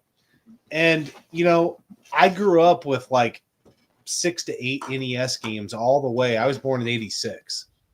We didn't have a lot of money. All the way till 97, I got a Super Nintendo. And the games I had was Gradius, Punch-Out, Zelda, Mario, WrestleMania Challenge, and Excite Bike. mm-hmm. But dude, if one thing is off in any of those games, because you got that's all I ever had to play. So you play those for 11 years, yeah. And there's been people on the channel have popped off and said you didn't beat Punch-Out when you were 7. Fuck off. Mhm. Yes, I did. And my dad could come on the channel and tell you I did. Mhm. And Wait, I'd love to have your dad on. but I'd love to. But dude, that's all I had to play forever. Mhm. So if something is off, like you were mentioning on the sound, you're gonna know it. Yeah. And then somebody could tell you or me, like, well, it ain't that big of a deal. It is. I and also sometimes when I've been emulating, if I know a game super well, sometimes the color palette will be off a little bit. Oh yeah. Or like Right. the way it could be input lag, but they jump and they feel a little more floaty, or Yeah. something's just off about it. And I'm The just run like, dude, speed of runs, the game. yeah, the speed is off, and I'm like, Yep. something's not right about this, and it's driving me fucking nuts. And Well, I'm trying to explain it, and people are like, what's wrong with it? I'm like, I don't know. But Dude. it's not, it doesn't feel right. dude, as cool as it is, and it's weird. I love that modern audiences get exposure to the shit that I like. Yeah, it is cool that But modern this people. NES edition shit, World Championship on the Switch, Oh Mm. god. you want to bring my piss to a boil? Start going through speedrun challenges with input lag on that son of a bitch on games that Yeah. from when you were a kid. Yeah, we're trying to 100% that game, and it is so Dude. frustrating because I'm like, I fucking jumped. It's not how he would have played on the NES. That game drove me insane. I've gotten S on maybe 90% of them. I have like some of the final stages that I haven't done. And Yeah, you know the what's one I speedrun- cannot fucking get is the very first one with the goddamn mushroom on Mario. The very first mushroom. I somehow can't I get it. somehow got that one. I have been but trying some of them for you're like like a month. you're like, I know what to do, but it's just not quite doing it. You're gonna have to I don't know how to do it reteach any yourself the game. faster. There has to be a way to bounce off that mushroom to hit that first coin, and I can't do it. I either jump before the Well, mushroom, or I can't do it. I You know tried. what? You can do it. Quitters suck. You're not a quitter. Dude, I didn't say I quit. I said Yeah, I'm at well. 90%. Chum Nasty, Guerrilla War is a game we want to know death run. Gorilla War's badass. But yeah, that's and also I'll be honest with you, and that's another thing. You guys, there's a lot of games in my collection I got from watching you guys, and one of them Oh was shit, hell yeah. That's the NES remix for Wii U. Oh, I like it better than the I, champion. yeah, do as yeah, well. so do I. I do as well. It feels better, it plays better. I don't know. Yep. I like the game choices better. Yep. I just overall I find that better. I like that they have like the two different. Yeah, it's NES Pack 1 and 2. Yeah. Yeah, it's just I don't know. And then when this came out, I was like, this is just kind of a kind I don't of think doing it's, the like, same shit. significantly worse, but it's just kind of it like felt like it's the same thing, but not any better. Let's put it that way. it literally felt like a regurgitation of the NES remix, which is cool because if people didn't play that, it's a cool option. But it was like, man, I feel like I've already done this. I feel like I've already got Rainbow 3 stars on a lot of these, and I got to get S. And it seemed more speedrun focused. That's all it was. Yeah. Yeah. Mhm. Which that's a whole nother subgenre of video games. Is I'm not really into speedrunning at all. I'm just I like no death running. I like it on certain games. Like I always like watching like the top 25 Super Mario Brothers speed runs and just keeping myself in that. Like I could do it, I think. But like the top 10% people are like glitching the game. Yeah, and it's like what the hell? So I just want to. That's what I don't like. I just want to know that because I used to watch the leaderboards, and if I could be in the top 25 to 50, that's pretty insane. I was like, and I'm playing it. No, I don't know any glitches. You're playing it straight through. Yeah, dude. yeah. So that was always kind of fun. I don't know why I'm just a very competitive person. Yeah. Well, that's what makes things fun. I mean, it compete with just even if you don't want to compete against someone else, it's fun to compete against yourself and try to get better. What was I just gonna say about? God damn it, I lost my train of thought there. Shit, what were we talking about right before this? Fuck. The NES World Championship. Yeah, the speed runs, and then the doing the time right, and then speed runs. That's right. So speed runs. I don't like the ones where the point is to try to avoid playing the game as much as possible. You know what I mean? It's like a weird. It's like they're like what you try to. So it's like you're like when you run through those three guys on your no death run. That makes sense. You know what I mean? But like if the whole thing you're watching is someone just avoiding everything and glitching everything and skipping everything and not fighting everything, I'm like, this is cool, but is it entertaining? It is. I remember watching I think it was, I don't know if it was like a documentary or a YouTube video or something about the first Super Mario Bros. In NES and how speedrunners were splitting it off by a split second by like pixel perfect jumps. It was so wild to watch because there were certain jumps where like you would jump and then you'd land in between the bricks and then just like go through the walls. And it's just like, what? Yeah. Like that's not, I get that you're beating it faster, but you're not playing the game. Yeah. You just found a glitch. Like it was a fascinating video, but I was like, you're not beating it. So those types of things I don't find quite interesting, but I will say, like, have you delved into the Kaizo Mario world at all? Have you watched any of that? I don't even know what that is. No. Okay, so Kaizo Mario is like Mario hacks and stuff like that. Oh, okay. It's just Mario on crack. It's like you have to like jump through a level and it's like there's no ground for like it's just 20 fire. feet and you're just bouncing off a turtle shell, then bouncing off a bullet, then grabbing a turtle shell, then jumping off the wall, and then it's hard as hell. It's just insane S tier difficulty Mario. I think I've seen maybe videos of this then. And so in itself, I enjoy watching that just because I'm like, how are you doing this? Yeah, it's the same way I feel about when I saw people CCing shmups. Exactly the same. I'm like, how is this pot? I didn't know human beings could do this. With their thumbs. And then those guys, what they do is they're so good that they'll get a hack, they'll beat it, and then they'll try to speed run the most difficult shit you've ever seen in your life. Now that is entertaining. Yeah. They're not trying to hack through walls. They're trying to bounce off the shells and do all that crazy shit without dying at all as fast as freaking possible. So it's like that I'm down for. That's the type of speed running I like, but not like breaking the game. And, hold down, up, left, right. You glitch and you can fucking move off the wall. That's like, I'm like, okay, I guess that's cool, but it's I guess you like did hard. beat it faster, but you didn't play it. Oh my God, gentlemen. All the way from Australia. Oh, wow. Just slightly late to the show. Mr. Figs again. Hey. What's going on, man? I had to catch the kangaroo this morning and then it bounced away. So it was a bunch of things. And you're wearing a goddamn Christmas PlayStation sweater. Yeah, it's still cold here, even though it's like getting into summer. What's cold to you? Well, it was 5 degrees last night, which is Your pretty Celsius, cold. though, convert that for me. Let me Convert it Let me for me. convert it. Can you say that in American? I'm going to say that's 37 degrees. It's 41, so it's pretty cold. Okay, that's chilly. That's what we're dealing with That's here. chilly. That's why I'm wearing a Yeah. flannel. Yeah, it's pretty chilly. Like the dog jumped in bed and got under the blankets cold. So. Oh, okay. So I came in this morning, my light wasn't working. I'm using natural light. Looks pretty good. Yeah, the light works. So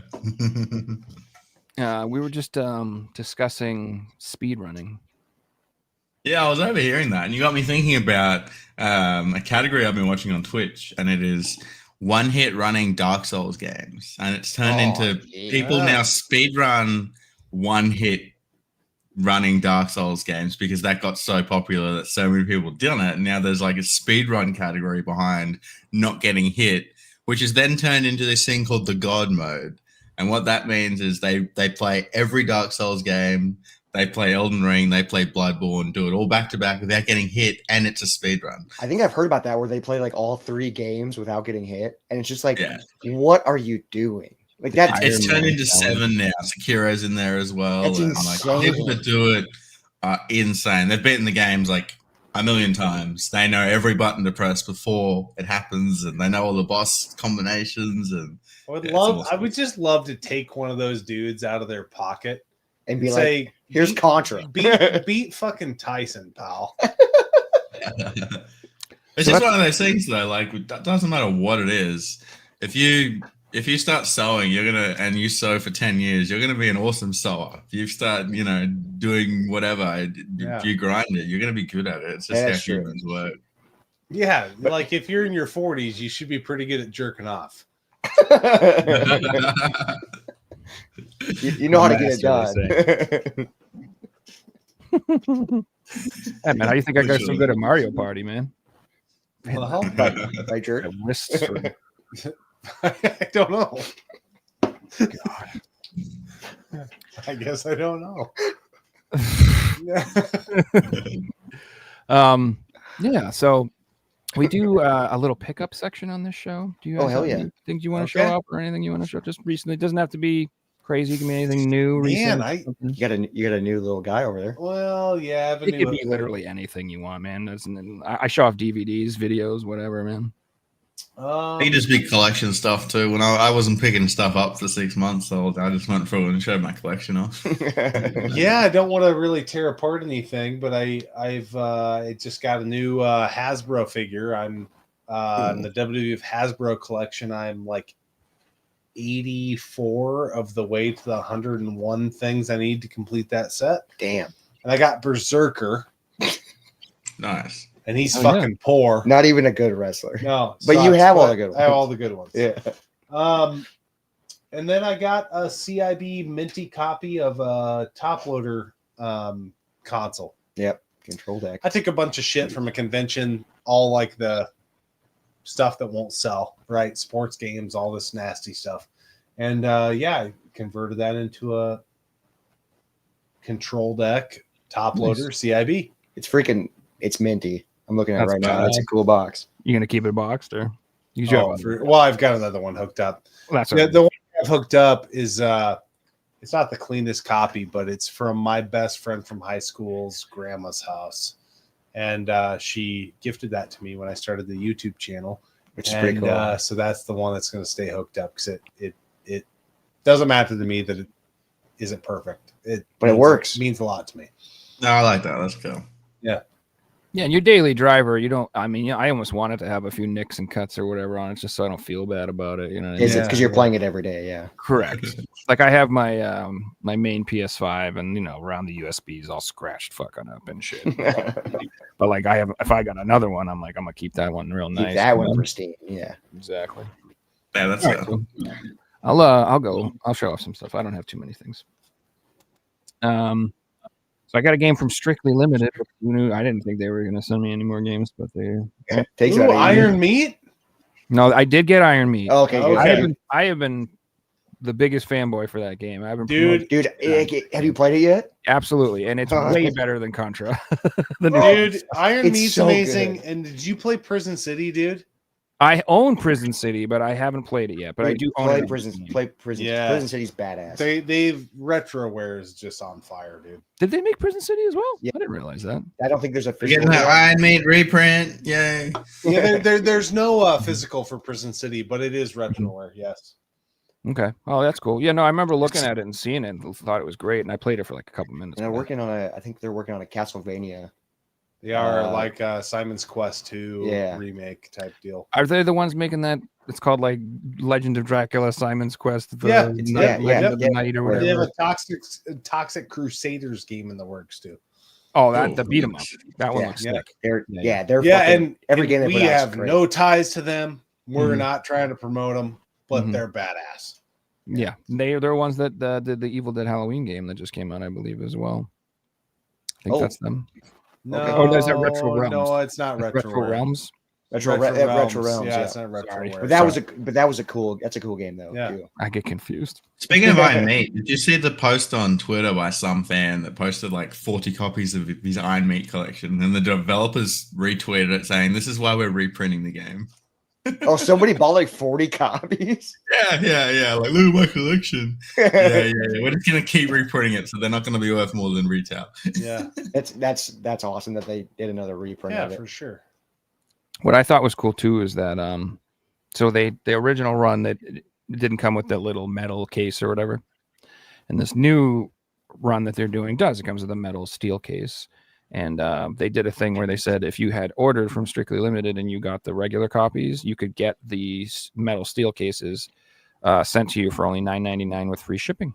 So I thought that was really nice. That's really I actually did that. I upgraded both my copies and I ordered the steel books for both of them because I was like, Cool. hell yeah. And normally companies would be like, nope, you want this cool version, $50, bitch. $70 for this. Drop another hundo if you want this one. So I think Strictly Limited needed to do something like this for their fans because they were one of the bad companies after like so long. They also came out this week with the 7th anniversary. Kind of fucking the poor. free shipping. 7% off.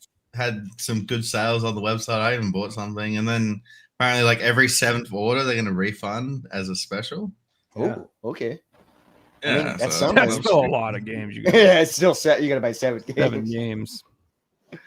And No, every 7th person who ordered on the website. Oh, so they're going to go through I thought you meant 7 pick out games. the names and then announce them on Twitter at the end of the month.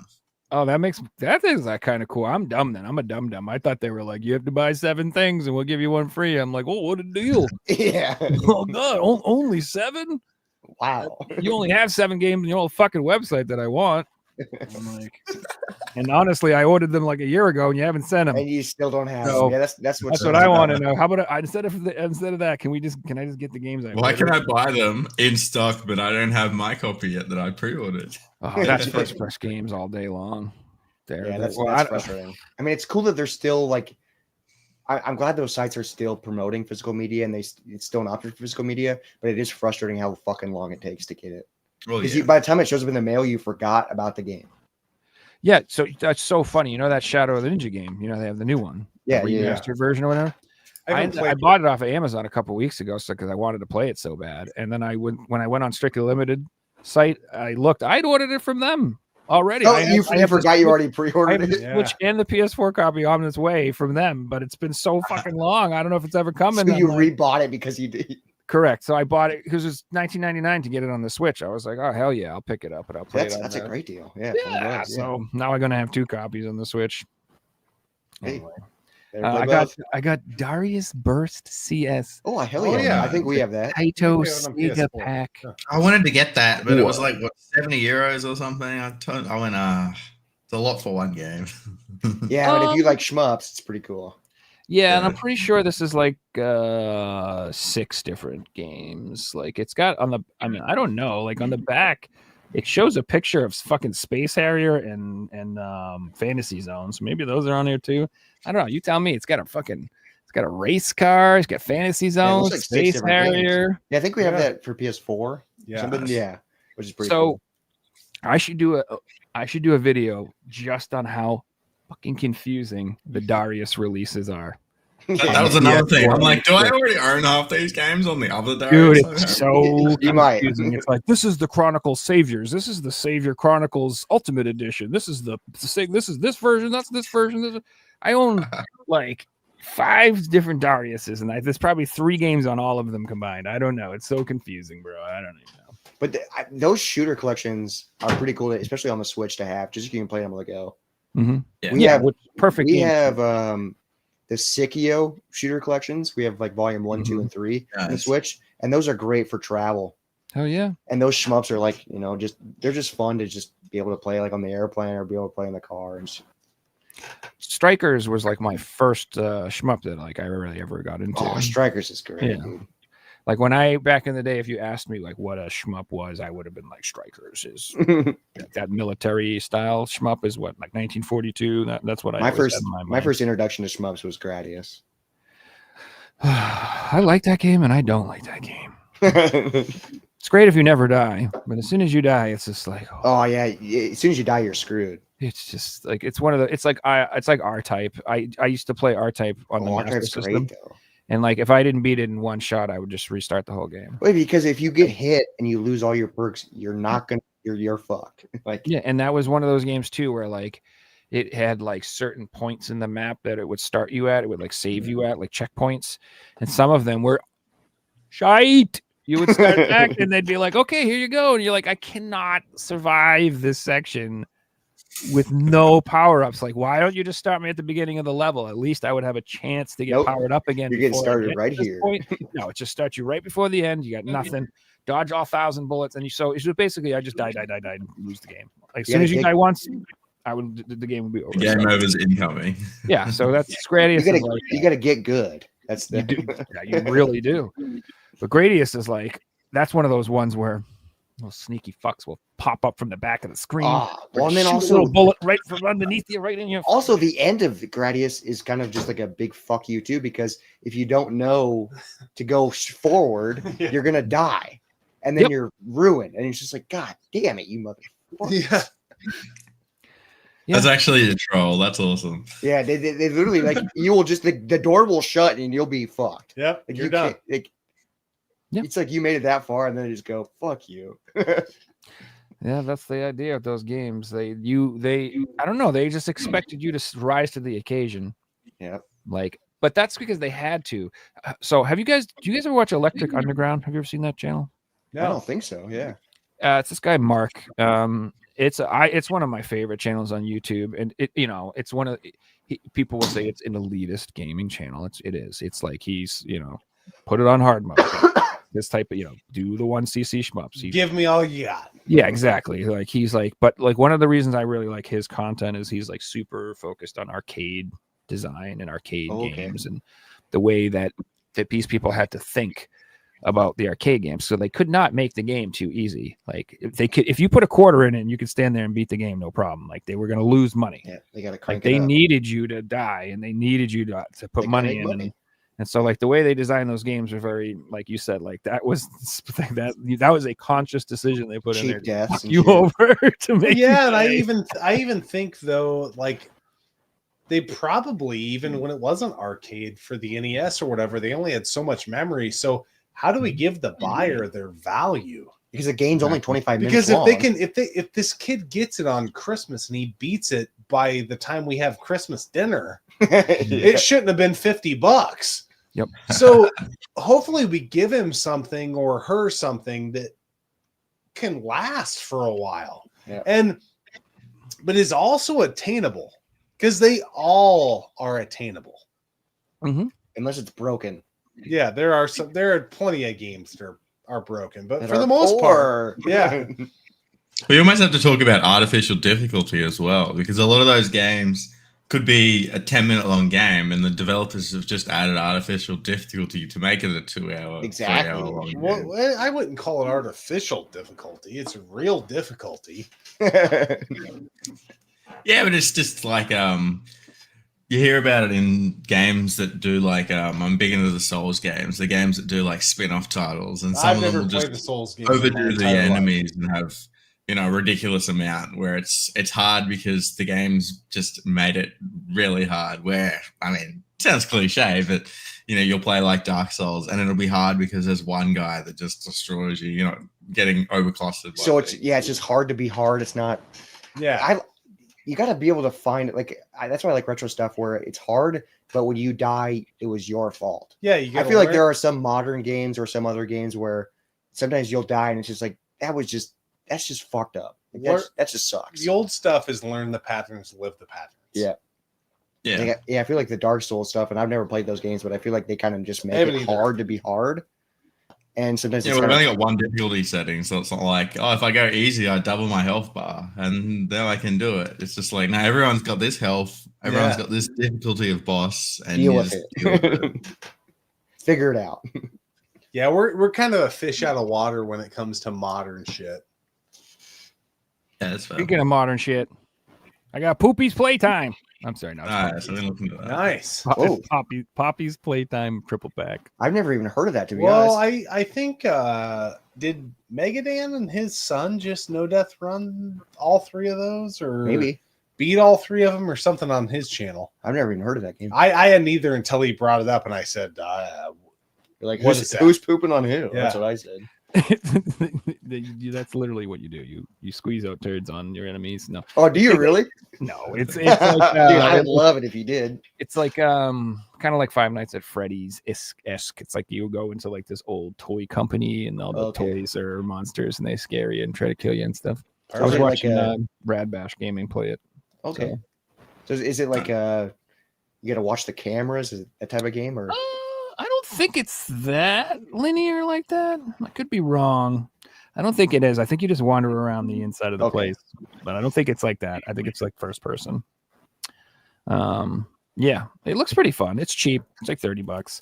Okay. So remember, like I said, I like to collect subgenres. I'm into horror games, so I always try to pick these up. And then I end up playing shmups because I get scared.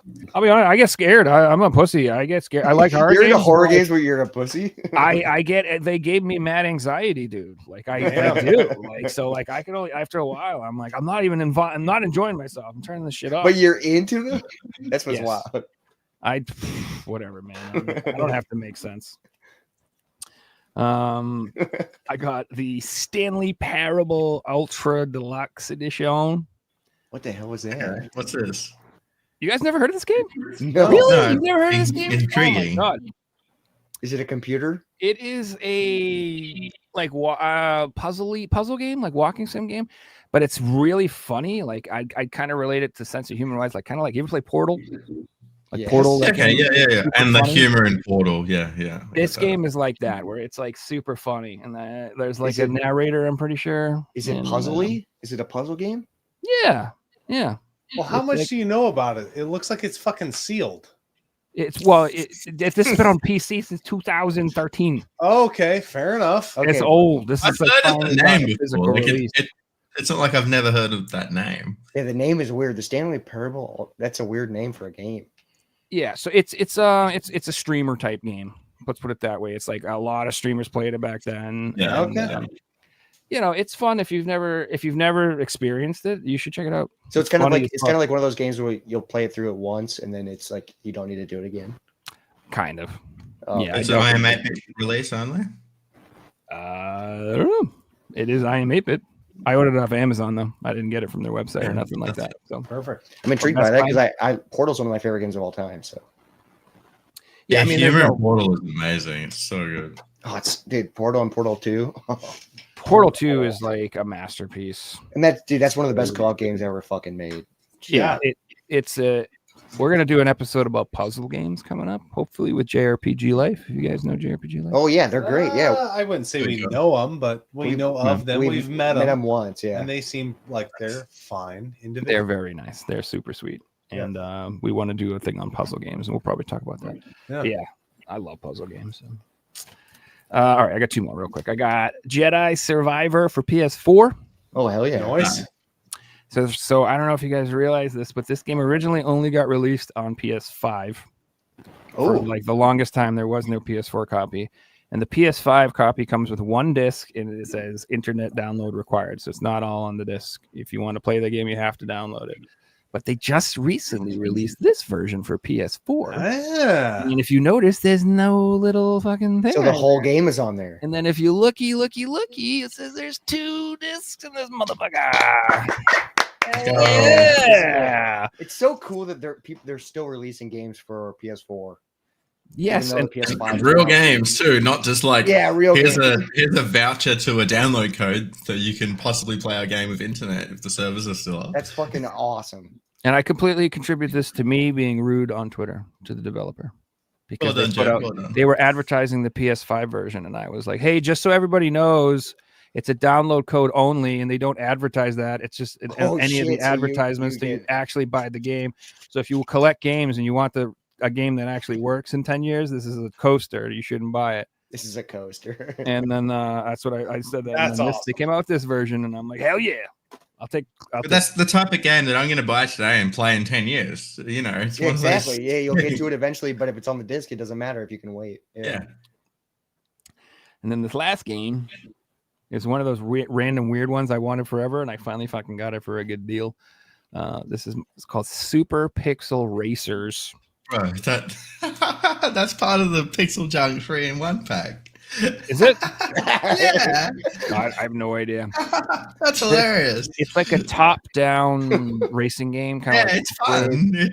It doesn't deserve its own release, but it's fun. Well, I didn't want to pay $40 for it, that's for damn sure. So I got this for like $20. Yeah. Don't pay $300 for it. And specifically, wild. the reason I wanted it is this. If you notice, it's not ESRB. This is just a Chinese English version. So this is one of the I'm not sure how many there are, but this is one of the Asian releases that has English. So these are usually being collected. There's literally like 200 at this point. Is it just like a top-down racer? What's that? Is it just like a top-down racer? Like what type of racer is it?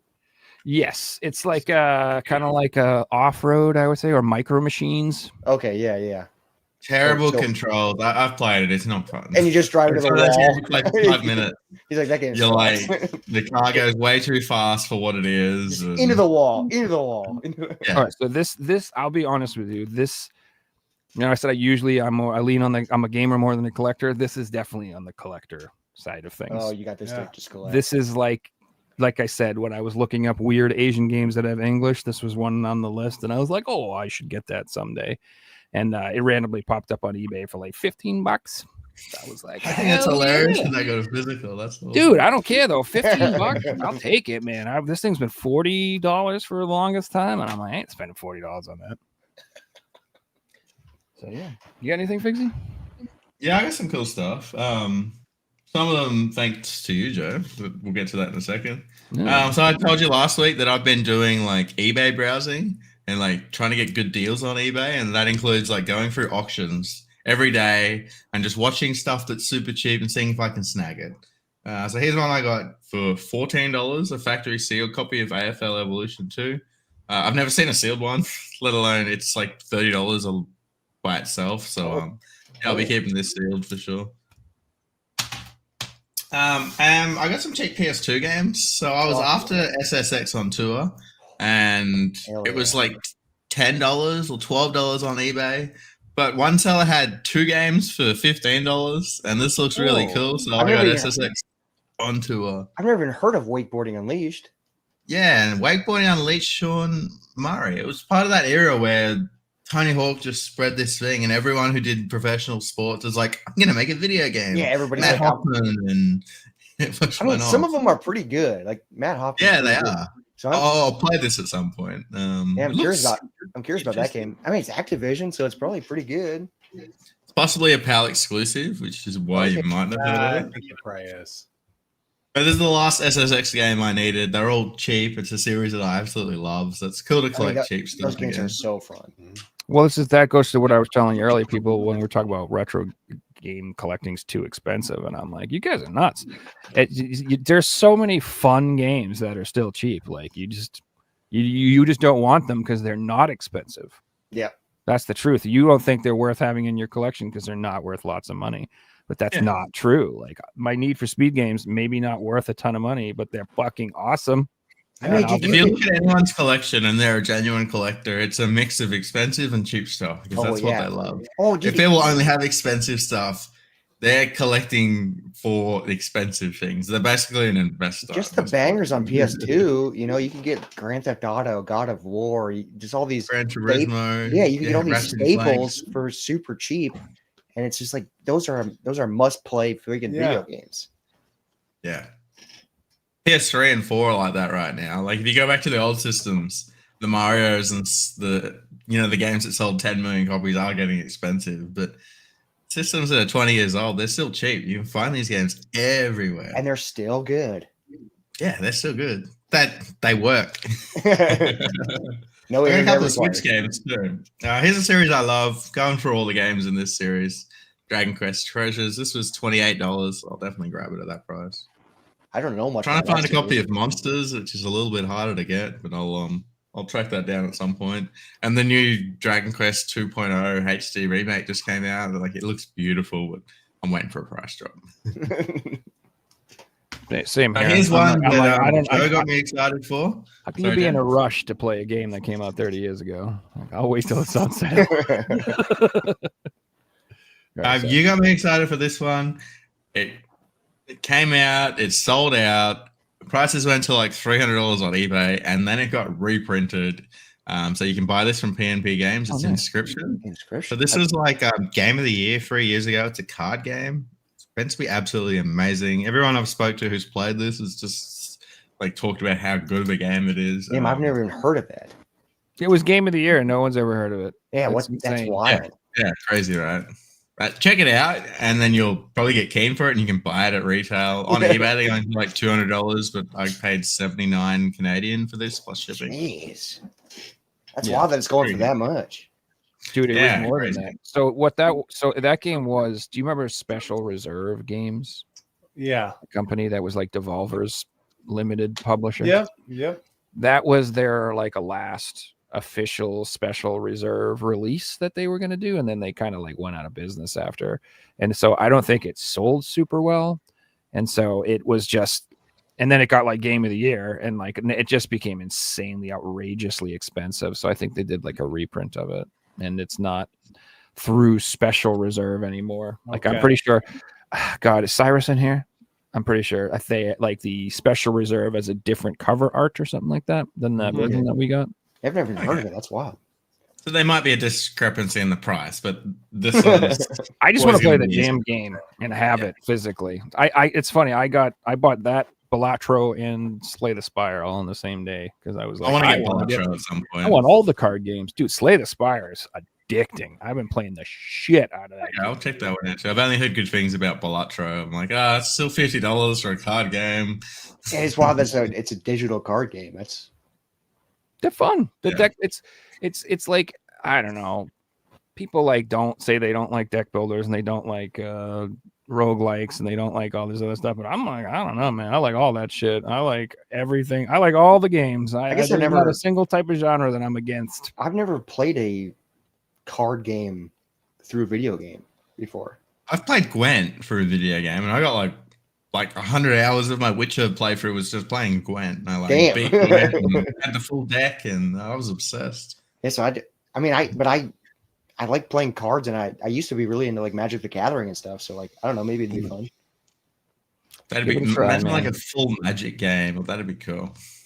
So what I always say, like, if there's a genre of game that I'm not really into, but everybody's like, this game's great, just try it because you never know. It might work for you when other ones don't. So that's why I always suggest like play the best one there is and then decide. Yeah, see if you go find the best visual novel there is and then play it. And if you don't like that, fuck it. You probably not gonna like it. Speaking of weird genres, I started a game this week called TCG Card Shop Simulator, and it is literally a simulator where you have a card shop and you have to like manage the shop. You run a store. Yeah, you can rip packs. You can like download a mod to change them all to Pokemon. And I'm having an absolute blast. I guess that's kind of fun. Generally, I've put like 20 hours in it this week. I was downloading it for just, this is what I'm going to do when I don't have anything to play. And it's like 5 a.m. Need to go to bed. Oh, God, still playing this game. Just running your card shop. Yeah, it's on consoles as well, PC, but I don't think there's a physical copy. That's guys. No, I don't think they're going to rip anything off. They showed they just talked about their pickups. So Nice. hell yeah. So what are you guys currently after collecting nowadays? You just kind of like seeing what interests you? You have a goal in mind? Trying to pick up anything particular? Not really. I mean, we are kind of at a spot. We're at a spot where we're just, Ultimate Spider-Man on GameCube. I'm working on selling that because I found it on OG Xbox for $2, and it was a better copy than my GameCube copy. It's the same game, yeah. But yeah, there's not a lot. That's kind of where I'm at. I'm a little lost with what I want to do because I mean, besides like new stuff, obviously, like new releases and stuff. But for retro or collecting, I feel like all the stuff that I can think of or want, we have. But I mean, that there are probably games that I've probably never even heard of. I mean, I haven't heard a lot of the stuff you talk about. For sure. Where it's like, I just discovered this NES game. I know. Let's get it on the NES. I'm looking for Isolated Warrior. Okay, yeah. But I want to find the right copy of it. We're just kind of in a really cool spot with our collection. That's like we're just playing stuff, man. It's just like let's just play what we have. Let's NDR what we have. So that's good. That's healthy. People should stop for a minute and take a breath and maybe be like, how about I not buy any games this month and just play what I have? That's really healthy. Or like you said, maybe I should purge some stuff in my collection and go through it and figure out what I'm not going to play, because let's just be realistic. I have to do that every once in a while. I look and I'm just like, I can't play 62 RPGs. Like this is gonna happen, man. Yeah. It's just not. I like that comment you just said about the NES game you're after, and it's I'm waiting for that copy to show up. And it's one of those things of collections. Like there's games that I picked up that I've been after for 10 years, but I picked them up at the right price, the right condition. And I'm not even looking on eBay for it. I could grab it right now as we talk. I'm just if I come up on it at a local store, because I have so many things in front of it that I want to beat, No Death Run and all these things. And you'll find it eventually. I'll get there, but there's no rush. It ain't going anywhere. It'll be out there when I need it. Exactly. Yeah, I love that attitude. Yeah. Yeah, and I remember I got my first 1cc the other day of the original Contra. Not No Death Run. I died twice, but I did not. Yeah, but a 1cc, that's still pretty impressive. That's pretty good. There's some tricky parts in that game. Well, what was impressive was I was just playing it on my fucking lunch break randomly. I wasn't even like, I'm gonna sit here and fucking do this, baby. I wasn't grinding it. I just sat there one day and I've been playing it a little bit, obviously. I've been practicing. And I just was like, I think I'm gonna beat this game right now. And I did, because eventually with that game, you start getting like tons of free guys. Yeah, score points, so you can kind of build up a buffer. Yeah. But that was super fun. And now that I've done that, I'm like, I'm gonna try for that No Death Run. I only died twice, so I might as well try for the whole. We don't have an NDR on the channel of Contra or Super C. No, it's weird. It's so weird. We started like at hardcore or. Alien Wars. We did a half NDR of Alien Wars. Yeah, I accidentally No Death ran it. It happened on accident. Wasn't planning on it. That's something how it happens. And but then I was like, and then we moved on to hardcore. It wasn't an accident. It wasn't. We were just trying to do a playthrough of it, and at the end, I was like, I don't think I died. Like I didn't, and I didn't even believe it. I was like, wait, I don't think you did. Yeah, and then we checked the footage, and I didn't. But yes, so hardcore was like the first. Both co-op NDR, so we got to go back and like do the Alien Wars. We got to go back. That game's hardcore is really hard. Hardcore is because it really is because it's unpredictable. Yes, Super C, Genesis, Super C, Contra, and Alien Wars. You can memorize the game. Hardcore, you can't because there's phases. Yeah, that makes it hard. It's almost like you need to learn every phase. You have to learn every phase, and you gotta hope for the good ones because sometimes they'll give you shitty ones, and you're like. God damn it. Yeah. That sounds funny. Seed hunting is real. I play GeoGuessr and it's all about like seed hunting, getting that perfect seed. Yeah, you just gotta hope for the good draw. You know, you just gotta be like, please be nice to me. So that's how I felt when I was like 90% of the time I was playing that World Nintendo Championship. Sometimes I feel like I'm like, it's just the luck of what I'm gonna get with this. Yeah. Like whether this stupid, like the Metroid ones especially. Oh my god, the Metroids are dude. so tough. Like There was like stupid little hippity hoppity things, The and jumping was sometimes they would go halfway across, sometimes they would go straight down, and sometimes I'm like, will you just do the same thing? And then trying to spin the jumps. Oh man, that one Metroid gave me PTSD. That one was annoying. And you're just trying to get ass. That's all you're trying to do. Such good stuff. Well, gentlemen, we're at the 2-hour mark. Yeah. This is a fun show. It was a good Yeah, convo. it was awesome, man. It was- Loved all the talks. I really appreciated the before show talks about the music life. Oh hell yeah. Yeah, We can talk was about fun. that for the next 45 minutes if you want to.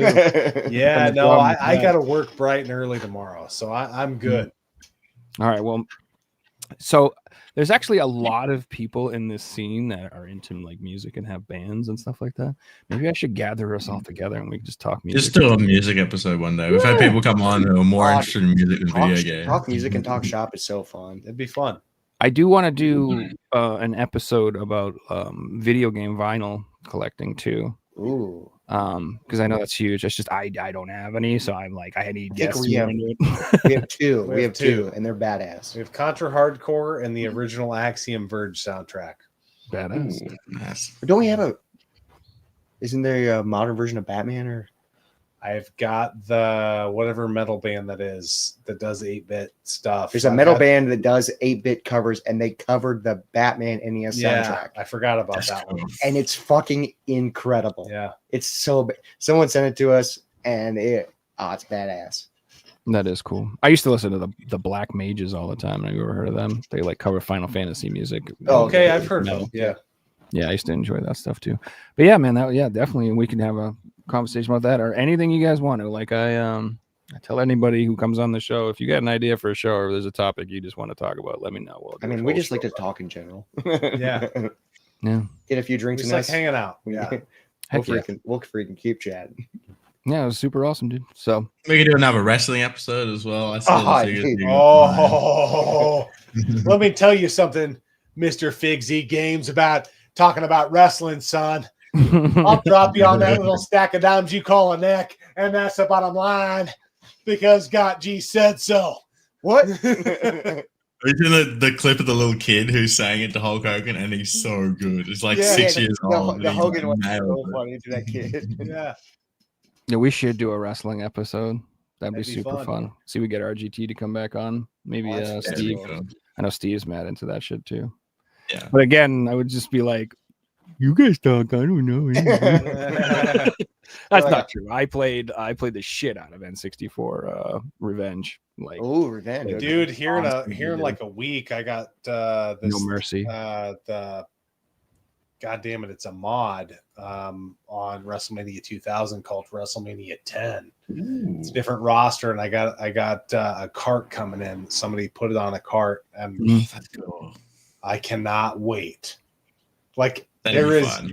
there. I'm not gonna play anything else for like a couple months. Mhm. Can't wait. That's Yeah, good. dude, those games are the I'm best. still trying to watch all The mod's pay-per-view. been out for a while, but to get it on a cartridge, how you doing?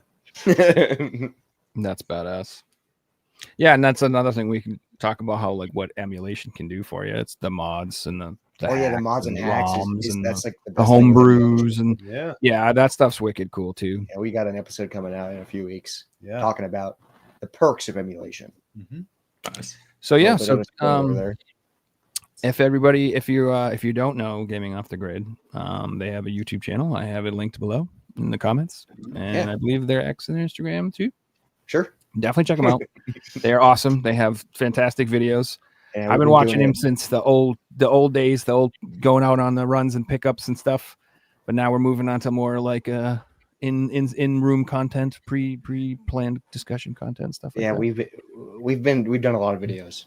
All over the board. We don't even know what our niche is, and we've been doing it for 6 years. Yeah, we've been So, doing it for 6 years. okay. We have like fucking almost 800 videos. Well, you out do of- stuff I like. You guys out of usually control. do a lot of live streaming on Sundays, right? Usually We're Sundays. trying to get back to it. We used to live stream every Sunday night, Yeah. but work's been tough and schedules and life, but we're trying to get back to it. Yeah, that was a lot of fun. Like I said, one of the reasons I like your channel too is you guys do a lot of co-op gaming stuff, which I Yes. think is like a lost thing. I mean, that's why we started the channel to begin with. Is we were trying to bring back just hanging out with friends in a room, talking shit. It's That's different. fucking It's different than fun. playing That's what online. gaming was all about 20 years ago. 100%. You'll It's never talking shit over a headset is not the same as being able to slap somebody in the And face. punch your friend and say, "Hey, fuck off." Yeah. Piece of paper up between the screen because you're cheating. Yeah. Don't look at my screen. But it's just fun, you know. It is, and it's Right. just it's like a long lost experience, man. Like playing NHL hits with 3 people is Oh, so dude. fun, dude. Oh, That is one of the best. And I think we 3-player are games. 2 times. Really is. Stanley Cup Yeah, champions. we are 2 times. So next time we're on the show, Joe Rad, I wish you would lead with we are having on 2-time Stanley Cup champions Okay, gaming off the grid. Yeah. all right, we can put Because that that's in one the of our notes. proudest moments. Yeah, Colorado Avalanche, baby. Let's Yeah. go. Hell yeah! No, I'll put that in your little thingy underneath. Yeah, your name that's next probably time. the biggest accomplishment of our lives, to be perfectly honest. Yeah, we've done it twice. And I think we're on the road to 3 times Yeah, we are. Yeah. because we're that good at the We'll game. update you when we get it. Well, hell yeah! And then I hope everybody goes and subs and is there for it and watches it and enjoys the Yeah. content. These guys are great. So, and hope you come back again, guys. We'll do this again soon. Yeah, for sure. Love to be back on. And Thanks. yeah, Good. Figsy, wake Yeah, up yeah. earlier next time. I had a great story about I almost got murdered. You missed the whole story. My streams have been going into like the wee early hours of the morning. I finished at like 3 a.m. the other night, so Hey, I'm on this like completely different schedule. But things yeah. happen. It's tough when it's like our bedtime, but your morning. Like that's tough. And then Okay. daylight savings happens, and it like changes it by an hour, and it just like Yeah. completely Fuck destroys daylight it. savings, dude. Well, I'll tell you I what. hate daylight With your savings. lighting over there, you look sexy as hell. Oh, thank God. Yeah. It's natural light too. So it's like, Yeah. yeah. And then the dog's sitting out there like staring at me like I haven't had breakfast yet, and I can see you. Yeah. And you're just talking about video games. Cool. Well, gentlemen, thanks for coming on again. Yes, And, thanks for having us. Thanks everybody for watching it. As always, if you enjoyed the show, please like, share, subscribe, and leave comments because that helps in the algorithm. You can call me fat or stupid or something if you want. It'll help me out. Appreciate it. Yeah. Call me Actually, out for being late. yes, you can cuss out Figsy for being late, whatever you guys want. It was so um, late. So late. But yeah, I would love to hear what you guys think about the emulation versus physical debate. If you guys care, if you think what we're saying makes sense. If you're mad that I told you shouldn't play games on easy, you can yell at me for that too. That's totally fine. I'm not trying to make funny. I'm just trying to inspire Challenge you to I'm be. gonna To be challenge you. I want you to be the gamer that you were born to be. All right, guys. I want you to rise up. All right. And yeah, we will see you guys again next week, next Thursday. Thanks for watching, everybody. Have a good night, everyone. Night, everybody.